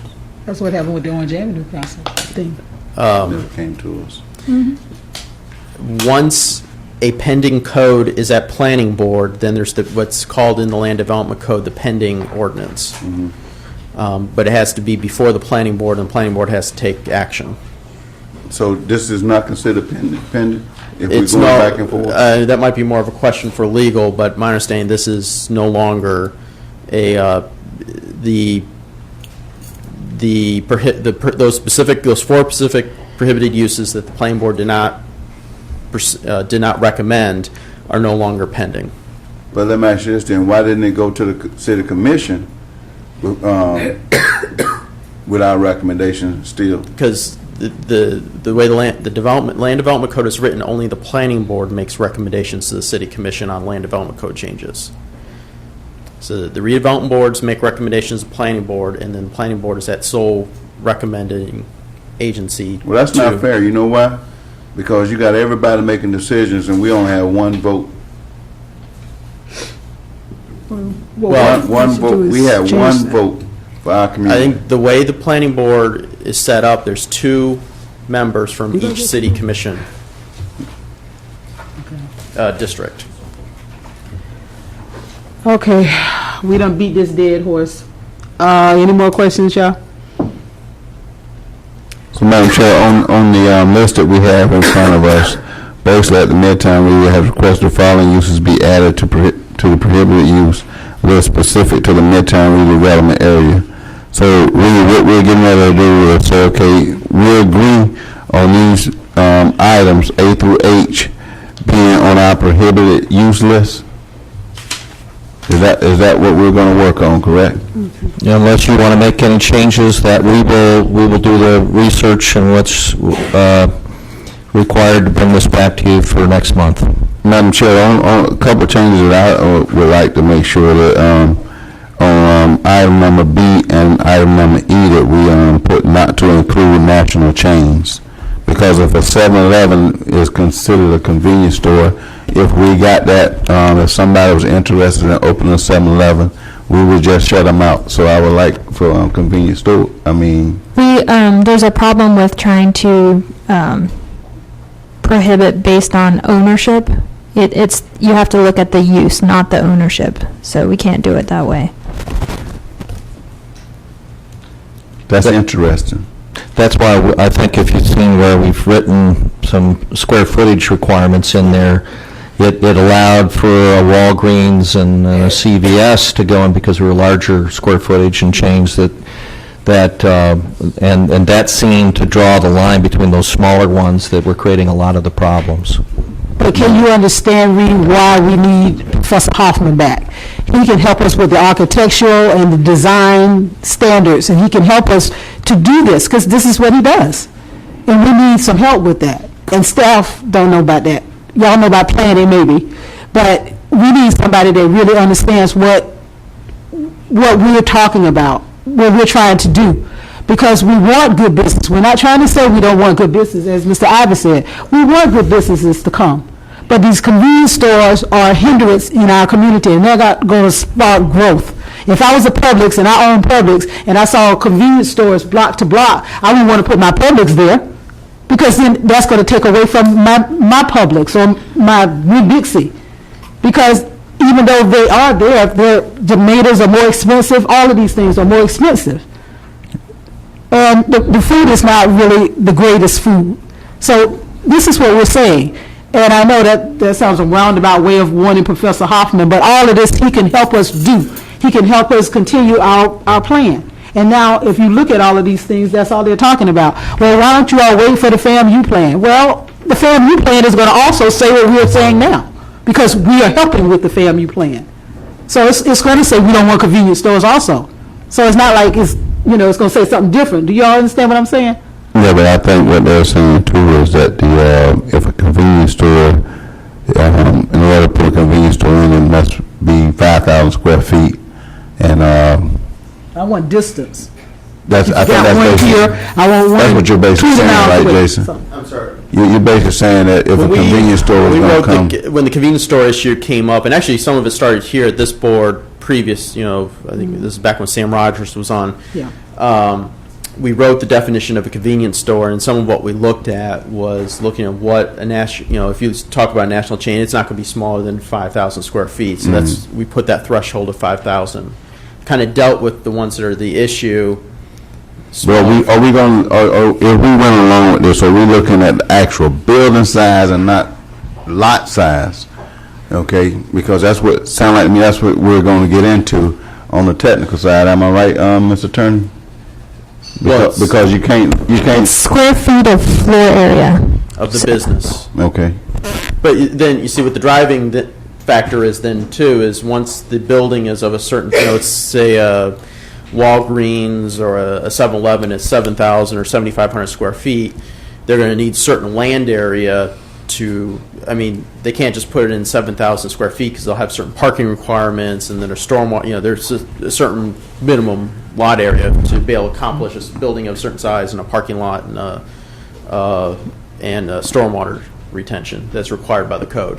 Okay, and then so how do we sit back and that's going to be hard to get done. That'll be hard to do. Go ahead. I believe that the language that restricts the convenience store to something less than 5,000 square feet does what we want it to do. Okay, that's what I'm making sure that if we going along with, we're gonna say convenience stores, and it might be 6, but then if I sit back and think about it, and if we're looking at giving the planning board what they need, you can go out and take a picture of this little store that's only maybe 100 by 100, and say no, it doesn't fit into the guidelines of what we need in the redevelopment area, then that's going to make sense, because they go to language that restricts a convenience store from coming. I went through all of those battles many years ago, and I believe the language is suitable. So all we need to do is make sure our language is updated. Yeah. Basically, that's what it's going to boil down to, the language being updated.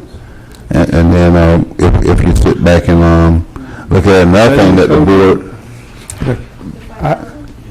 Yeah. Okay. Is it from a legal standpoint? Can we restrict the square footage and also the distance also, because that? Yeah, that's what I've been saying. You could try to make it a conditional use if you wanted to talk about distance requirements, or you can tweak the definition in terms of the floor area, but distance, I think, would be better treated as a conditional use. We don't agree with that. Some of that, as we look at this over the next month, we can look at those issues. Something to keep in mind, if we could do more research on it, but when you talk about national chains coming in, there's certain market forces in place. They're not going to locate each other. You'll see CVS and Walgreens across the street from each other, but there's a certain distance that CVS is going to put their own stores between each other. And some of what we're looking at is we're going to be looking at doing some more retail research that will affect Midtown, and I think that would be beneficial in terms of these discussions. I don't know if that. Well, no, I have been in some meetings, so I mean, what you're saying on that. That makes sense, though. But what we're trying to do now is clean up our community and make sure that if a business come in, they come in as a legitimate business, a healthy business, and one that's going to be conducive to our environment. And that's what we're trying to make sure, that we don't lose sight of what we're trying to do in this redevelopment area, especially when it comes to making sure our master plan, making sure that the architectural guidelines are in place, and building codes and different things are all in keeping with the land development code, the comprehensive plan, and the Midtown redevelopment master plan. And that's what some of the things that we want to make sure of.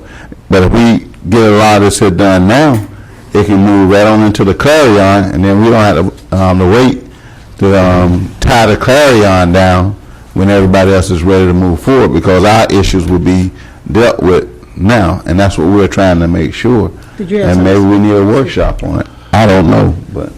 Let's go ahead.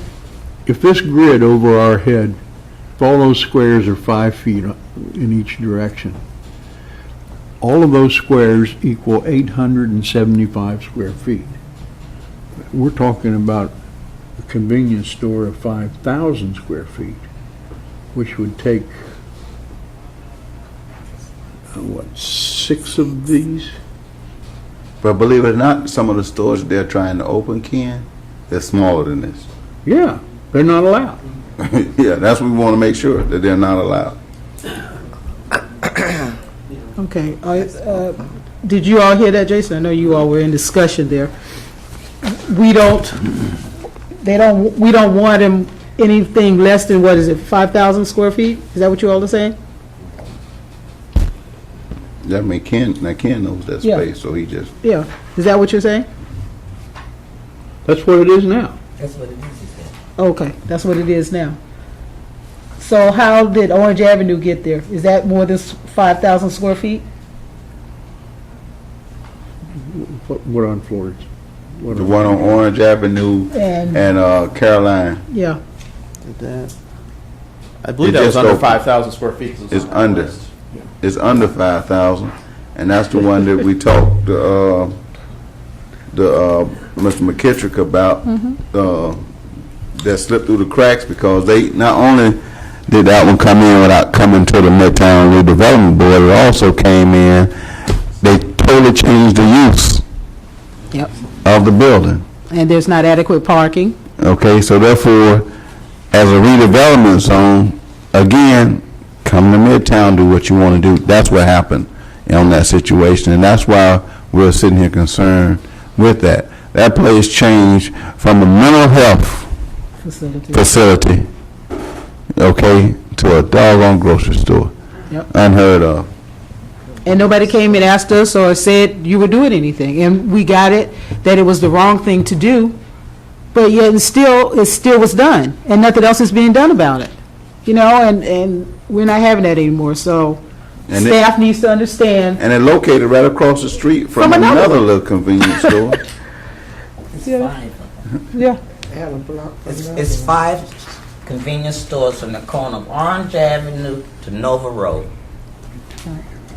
5 of them. Yeah, from yeah, sure. Yes, I is. counted them. From Haynes Street down to Nova Road.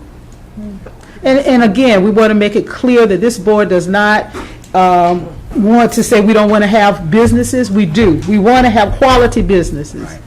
We want to have good businesses, restaurants. We want to have places where people go to shop. You can get your hair done. You can do, braids or whatever you want to do with your hair.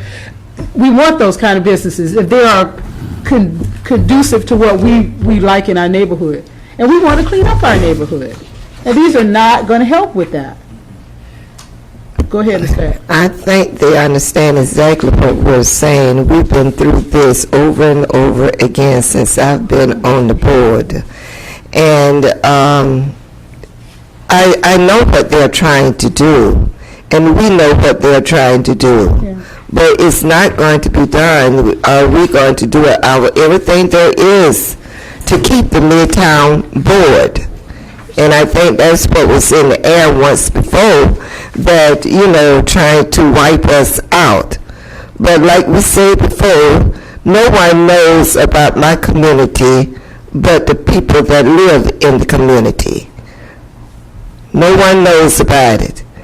And if we don't ask you or bring you down there, matter of fact, if the flood wasn't there 2 years ago, I wonder if some of these staff people would have gone down there on South Street and other places.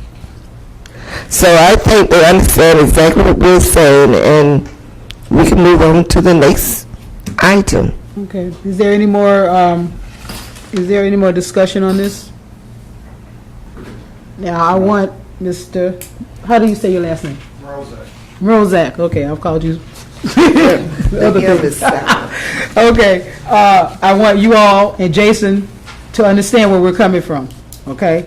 Now you're hearing me, Ms. Secretary. You're hearing me. You understand where we're coming from so far. Mr. And you're going to bring it back. Huh? Mr. Dennis. Mr. Dennis. Okay. You're going to bring it back to us so that we can deal with the wordsmithing, and you understand where we're at. I want to make it clear, because when I come down on you, I don't want you to say, well, I ain't know. Okay? And we want Charles to be there, and we want him to speak for us. Reed Berger, I'm talking to you. I want him to speak for us, because you're that person, that director. Okay. All right. Let's move on. We want to talk about the Midtown Master Plan Workshop. Boy, all y'all, that was a long meeting, huh? All y'all got to go. Go ahead, Charles. Okay, the Midtown Master Plan Workshop, we've been back and forth with Professor Hoffman on dates. I had hoped to have some sort of idea of what the date we're going to be planning this workshop. I know Reed has been talking to him, emailing back and forth, and as of the date, we don't have a confirmed date that we're going to have it, What I plan on doing is, once we nail down a date for that next workshop, that I'll contact all the board members to make sure that you'll be able to make that particular date. If not, then give me a alternative date that we can plan it, and we'll work to make sure that we get that workshop in place. We want to make sure that we've got a location, we can have a good time, that everybody can attend. We have to provide notice to the community for the ones that would like to come. So that's what we're working on now. So I'm hoping to have that date for you by the end of this week, so we can kind of plan for that. But until Professor Hobson gives us that particular date and we can all agree upon it, then we'll work and we'll let you know. I'll make sure I contact everyone. Okay. Reed, a couple quick question. When is the contract up for Professor Hoffman for FAMU? The contract officially would end October the 11th. That's the scope of services in the contract. Should be completed by then. Are we, based on the things that we're trying to do, such as make sure that our architectural standards, our land development code, our design standards and different things are included in the plan, and that we're in keeping with what the Clarion is trying to do, and the comprehensive plan, and now that we have the health department taking a look at us, are we going to be able to extend their contract to make sure that we have the proper guidance and the proper consultant on board for Midtown, for we can actually complete the process 100%? No, there's no intent to go out and have any kind of extension of a contract or any additional services. There is an opportunity if we want to bring him down here to, number one, do it on a voluntary basis, part of the school and Mr. Huffman and his time, and to, as we've done in the case of, say, the E-zone, to compensate for the cost of travel, and there's some things we can do there. Mm-hmm. So they can come down and represent the project and be in attendance after the October 11th date. So I just want to make sure that we can try to, maybe we can talk to the city commission, the CRA, about us trying to do something to make sure that we deliver.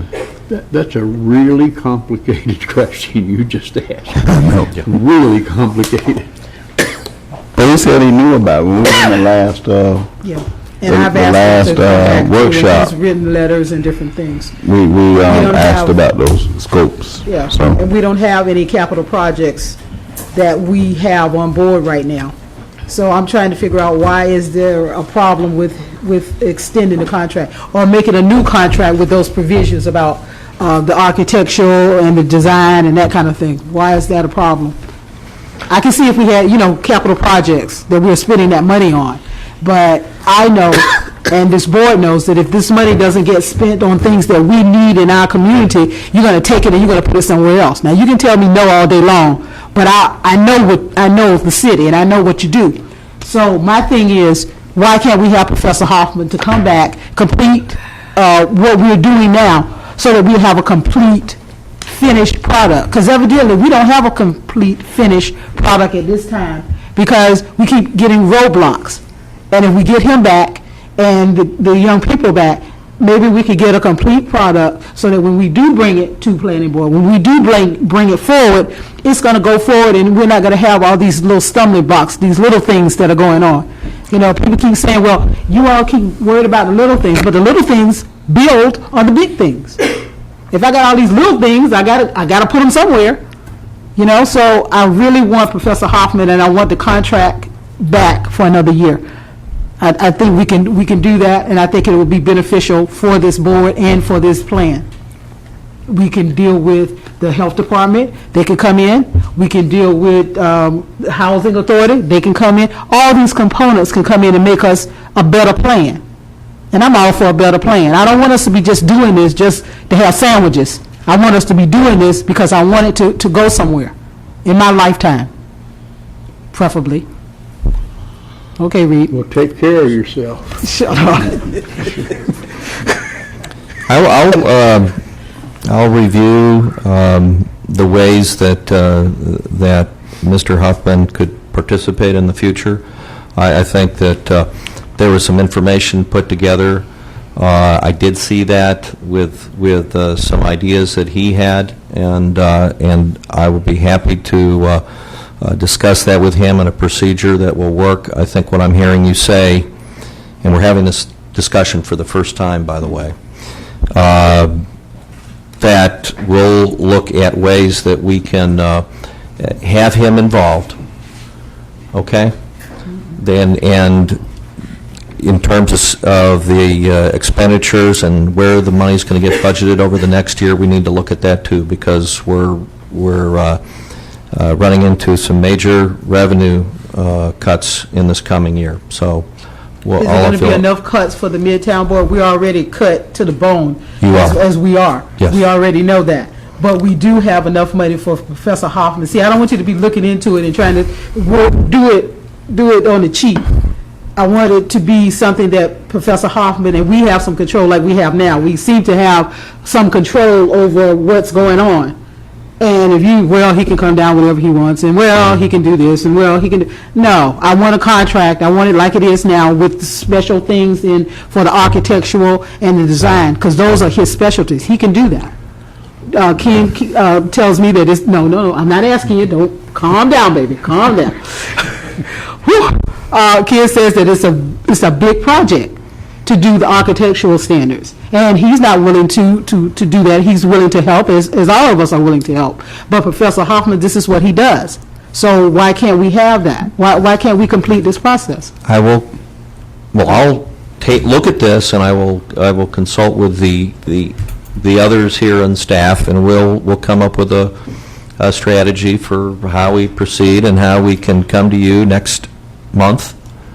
And that's only after I've had a complete discussion with Mr. Huffman and look at his contract. Right now, our contract is with Florida A&M, and I don't know that relationship with Florida A&M. We could be saying it wrong. We probably do. We probably need to probably say Florida A&M University. I just want to be some legal issues involved there. Yeah, there's a lot of things to deal with, and but again, we're just starting to look at this. So I will go back and look at it, but my initial reaction was, well, no, I can't just go out and extend a contract. I understand what we would like to accomplish. Mm-hmm. And there's other ways to accomplish it without being dogmatic about here's what things should look like, because I don't think we can legally do that. Well, it comes down to the different, when we was in the last workshop, we were looking at the different land uses. Yeah. The architectural standard and how we could put, like if we had a 3-story building, what can expand it, or we don't want, you don't need where if you got a $1 million investment, somebody want to come next door and put a $50,000 investment. Remember, those are different things that we talked about in the workshop, that we was talking about making sure when we're looking at the lot sizes and different things like that, that we say, okay, we got to make sure the verbiage fits the different lot sizes, and here's why. How do we get the density out of the smaller lots that's hooked next to a big lot, and different things like that. So I just want to make sure that as we're going through this process, that we are able to complete it and at least put some type of guidelines in place. We're into a new level of planning. First of all, I think we have an excellent planning definition for our whole community. I think it's fantastic. Mm-hmm. And I would suspect that if we can ever get this thing going, that other districts in the city will use it. I mean, we've done a real service to the community in what we've done. Yeah. The next item is how do you make it pretty? And that's not an easy thing to do, to legislate that. Okay, that's not my next item, because the pretty part will come. I would like the, I would like, I would like the understructure, the infrastructure is what I'm trying to say. I want the infrastructure done. I want to make sure on all that pretty stuff, you got to have a firm foundation. It's like having an ugly child. You got to have a You firm want to do foundation. something else. We'll be here all night on it. We need to get together and Oh, discuss hush, you that. stayed at 11 o'clock the other day. Hush up. It wasn't me. I know. But anyway, tell me what I don't know, sister. Okay, all right. So next month, you will get back to us about talking to Professor Hoffman and all of that, and seeing about that, right? Reed Berger? That's right. Okay. Did you have something else to say, Ken? In some of our past meetings, I've used the term overlay district. Okay. And the overlay district can list or define a whole lot of items and situations that will eventually lead to the character and quality of the community that you want to achieve. But I don't see how you legislate. You can, the overlay, I think the overlay district would be something that we're looking for here. And we could also get advice on that. But I don't, Advice from who? you can get it from Huffman. Oh, okay. Because I'm thinking, okay, the reason why I want Huffman is because he knows what's going on with architecture as you do. You all can work together with that, with Charles and with all of us. Planning board and staff, other than Charles, don't really know about all of that stuff. Do you understand what I'm saying? I understand that. Okay. I take it. And we got to, we on TV. I know. I'm trying. I'm trying. Don't let me get up there. And we need to really, oh God, we really need to work with him into at least giving us an outline.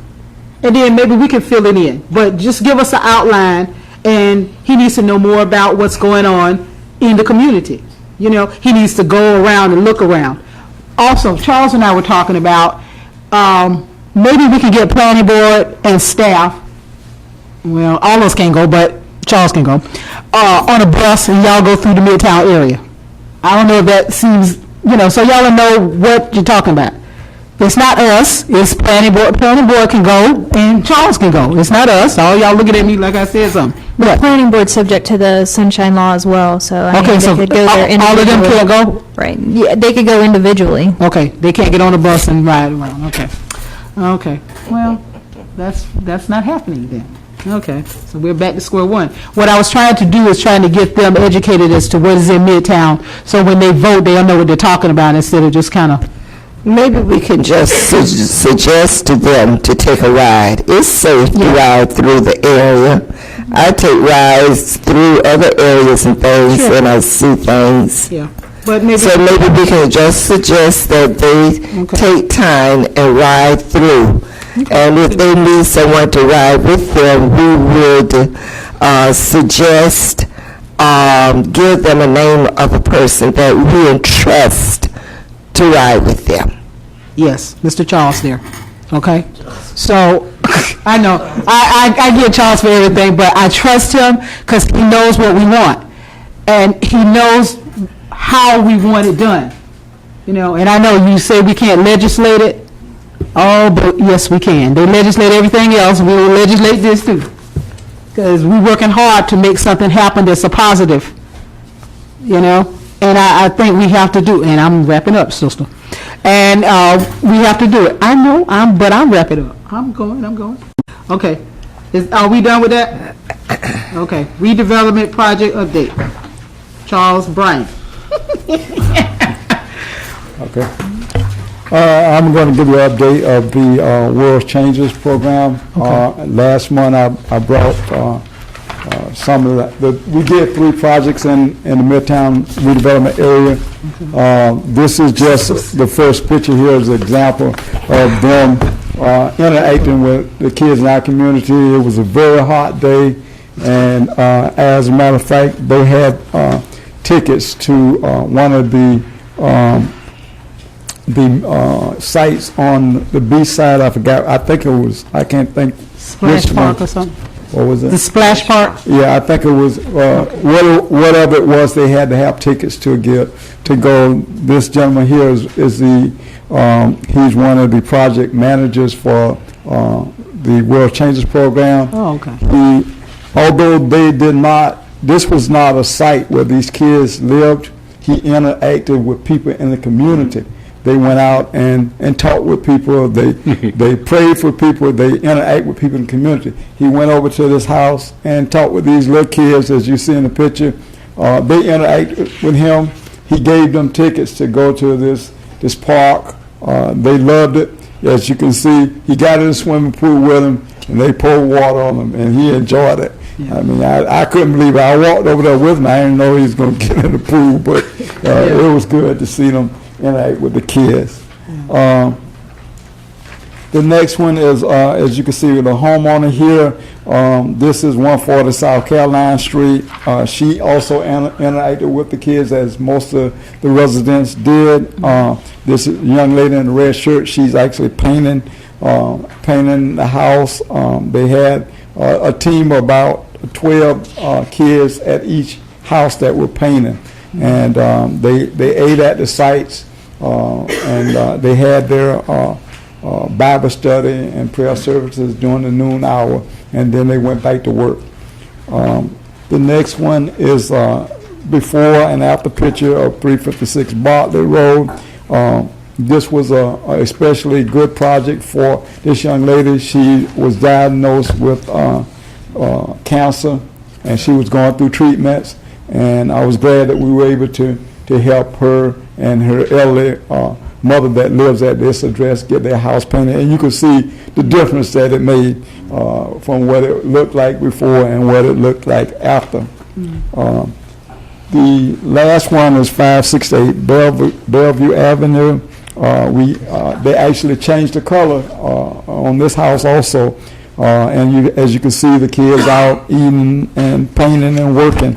And each site was great site. Unfortunately, I normally go to the last meeting where all the kids come together that Friday night, but I got a 10-day stomach virus, and I couldn't attend the meeting. But my residents did attend. That was one requirement that I asked them, that they go, once their house was painted or whatever work was completed, that they go to this meeting and show their appreciation for the work that these kids did, because they came down, they had to pay, I think it was $265 to participate in this program. They slept on the floor, they ate whatever was given to them. They're a real good example of kids. They were all college kids this year, but it's a typical good example of what kids in the community can give back. But they came from different parts of the country to give back to our community, and it's a good example for our kids. The last slide that I have here is the Juneteenth celebration. As stated before, it was both events were great. I thank the board for rescheduling the meeting, making it early so we could go and enjoy it. I thank everyone who went, enjoyed it. Unfortunately, I didn't get to eat, so I enjoyed it. Anyway, I just enjoyed seeing everyone that was there and interacting with the hometown heroes. And of course, the festival that Saturday was really outstanding. We had great attendance, even though it started pouring down rain about 5 o'clock. I think all the people that was actually working the event was pretty happy to see the rain. We had a problem getting vendors to close up and people to leave in spite of the rain. On that day, they still wanted to stay out there. So it was a great event. We didn't have any type of incident with kids or fights or anything like that. So it turned out to be a very successful, both events turned out to be very successful. And again, we thank the board for their support of Juneteenth. And we thank you for being participant in that. That was a wonderful thing. And Ms. Pat, you got to be there next year because they had them cakes waiting on you to judge, them pound cakes, girl. So I don't know who won that, but nevertheless, they was waiting on you. So you got to make sure your schedule gets you there next year. And everybody needs to come. It was wonderful. And Mr. Sloan is going to kill me because I got him waiting here all night long because I asked him to come, so he's about ready to beat me. Come on up here. And then we're not going to talk long. The reason why I asked Mr. Sloan to come is because we've been having problems with the ponds in Daytona Beach overflowing right now. We don't have much rain, but they've been overflowing already. And I want you all to know that, this board is working with Mr. Sloan. He's been very gracious. He's come out, he's talked to me, we've walked. We walked to the tick. Everybody know where the tick is. We walked to the tick, and we tried to get it cleaned out. He knows the problems that we've been having with the overflow water, and I know he's not storm water. Right. But he's utilities. But he's been very helpful in that area. And as you know, this is hurricane season, and I'm paranoid about flooding. I'm sorry. I'm just a paranoid retard about the flooding because I was in it. So So I called him, and he's gracious enough to come and really talk to us about the ponds and say some things that he's told me. So, Well, we're trying to get the ditches cleaned, and the culverts are on a routine basis now. Okay. So that we can keep them clear and flowing as best they can. Okay. We do have the limitation of the size of the pipes that are under the ground right now, particularly along the Orange Avenue areas, of which you all are very, very familiar. So that's a limitation. But by maintaining them, we can minimize the flooding, particularly for the nuisance flooding from these smaller events. The larger events are still a problem, which we're working on, as you all know, spending a lot of money trying to get some design work done and improvements made to the entire area. Okay. Do we have questions for Mr. Sloan? Okay. Because my thing is, I think I called you and told you about Roto-Rooter going through there because, if it's this little bit of rain and it's getting up to the top and overflowing a little bit, then what's going to do when it's a nice big rain, we're going to have flooding on top of flooding, and that's not what we want. So I would, I know that you have to work with the county, and I think you told me that over there by on Jean Street, what is that? Yeah. Those houses on Jean Street, that's where the Canal. Yeah, that's where the canal is, and that's county. In the right? Nova Canal. Yeah. We're working with DOT on that, and part of the solution to that is to put what they call backflow preventers, or they're called duck bills because they're in the shape of a duck bill, which will prevent water from flowing when the canal surcharges. That's where we had the big issue before. The canal surcharges, and then the water flows actually out of the canal back into the neighborhood. These duck bills will prevent the water from backflowing out. It will allow water to flow in but not out. So that will minimize the flooding that you have. It won't cure it, but it will minimize it and help the situation significantly. Okay. Any questions? Go ahead. Curiosity. How do you allow water to flow in but not out of a pond?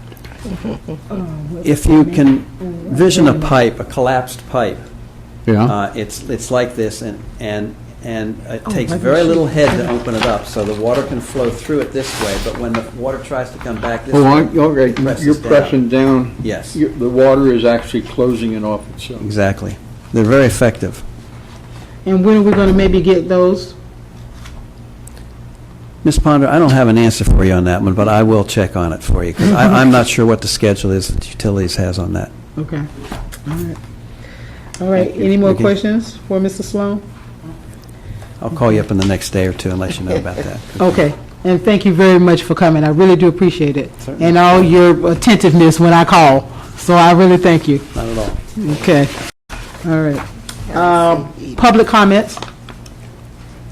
Yep.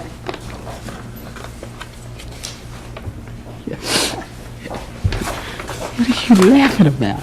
She got a big smile. She probably coming to beat us up. Probably going to tell us about our ancestors. Good evening, Midtown Redevelopment Board. This has been very exciting for me to be here. My name is Camille Holder Brown.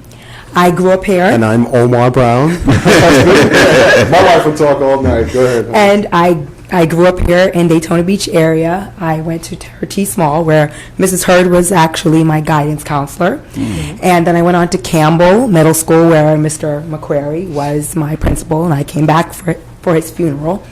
And then I went to Mainland, where I was Mrs. Mainland and drum major and all this stuff. So I left for about 10 years, and I went to college, and I got a master's in film.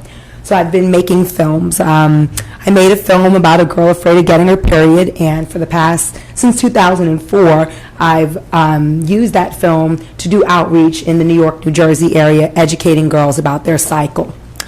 So now I'm back here with 3 children and my husband, so we could be closer to my mother and grandmother, so she can help us out. I became a vegetarian while I was in high school, and for about 15 or so years, I've been a vegetarian. My husband and I are very passionate about vegetarian food and sharing vegetarian food with our community, and we've done so for years in our home, and me teaching cooking classes to kids. I did partner with someone to do a kids cooking show, pilot episode, to show in schools to help fight obesity. And now I'm going to let my husband now share with you what we would like to do here. Okay. Well, what we're trying to do is we've been down here for about 2 months now, and we're looking to open a business.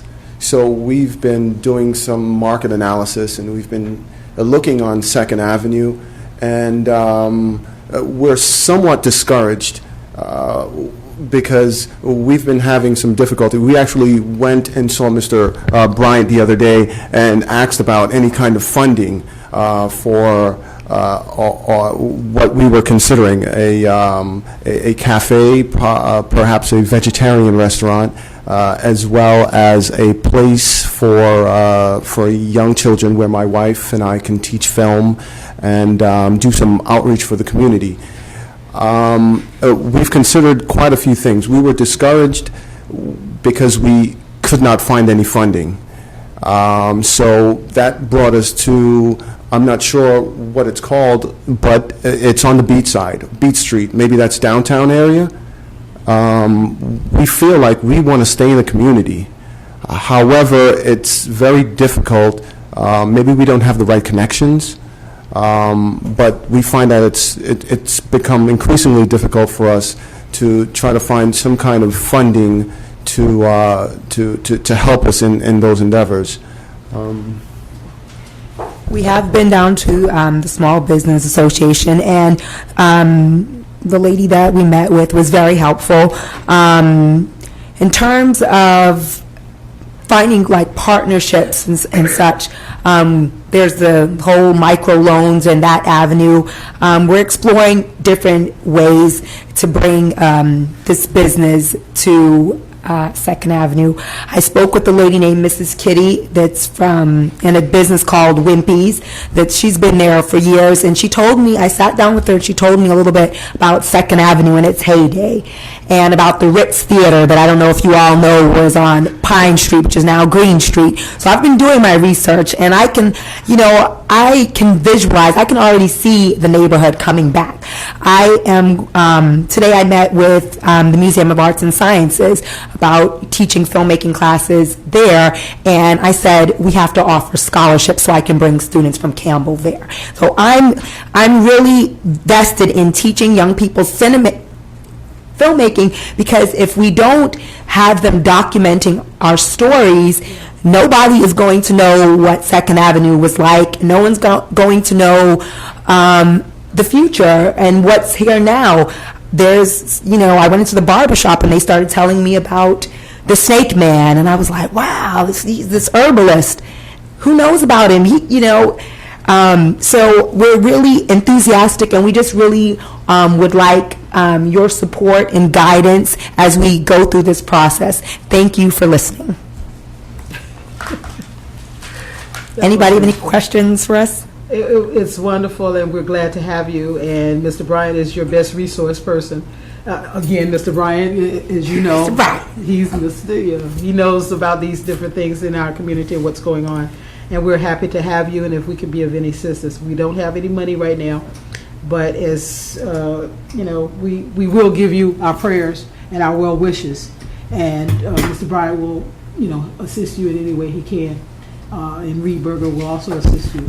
That's great. Oh, this is Reed Berger, right? Yes. With the little mustache thing going on. I had to say something about the mustache. But anyway, it sounds wonderful, and we're getting ready, hopefully, to do Payout Center coming back, and that would be great to put With the state-of-the-art video, Mr. Vincent at the Dickerson Center told us about that. Yeah. We want to partner with all the organizations that are already in place, because I remember going to the Dickerson Center for the Jack and Joe meetings, and I remember going to all the different places. That wasn't a community back then, and so the students need it, and the elders need it, and there needs to be multi-generational activities happening. Just a moment, please, Camilla. Ms. Grubbs, this is why I asked you to stay, because I knew basically what she was going to present as far as her film, their film that they have done and everything. And I must say, yes, I was her counselor at T. Small, and I was the counselor in the county that started showing sexual activities. It was cartoon type, but we got the word out. So I think I did make a little difference in her life. But I really wanted you to hear this, so that if you can reach out and help them some way or another. Because kids now, I don't, when I was there, they didn't know nothing about counting days and knowing when their cycle would be, or what to do or anything. So this is why I want you to stay. And I think there's several people to work with you at the health department and in your outreach. that would be great. I already have a curriculum in place. And this film, the film we saw, we went to Halifax, because I remember it very vividly, and we saw The Miracle of Life.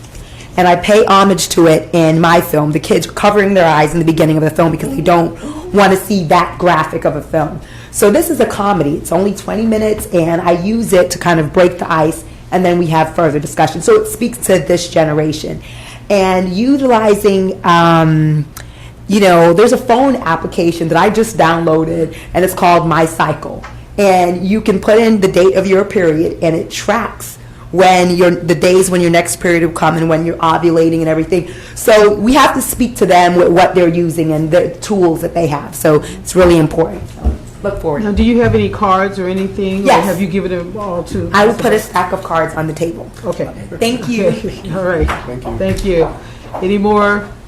Ouija, you got something? Anyone else? There is no one else? Okay. Board comments? Mr. Ivy? I yield to Ms. Pat. Ken? No. Ms. Benjamin? To Mr. Reed, you called me back yesterday.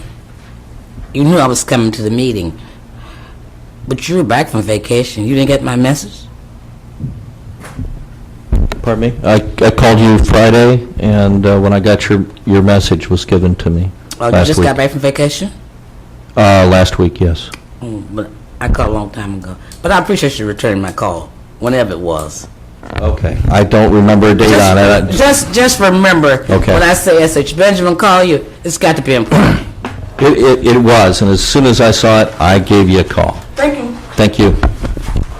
Thank you. Ms. Pat? I think we had a fruitful meeting and everything. And Camilla, I would also like to say, I was the one who introduced the students to incest also. So I loved elementary counseling because that's where you can bring small groups together and really talk about it. That is what you call guidance. I didn't care for high school. That is secretarial, okay? Charles, you have something that you need to say? I know you're ready to go home. I tell you, y'all, just ready to go. Mr. Reed, do you have something that you would love to say to us? Have a good night. Oh, you look cute. Okay, can we get a motion to adjourn? Can I get a second? Second. All in favor? All right, it's so moved. We're out of here.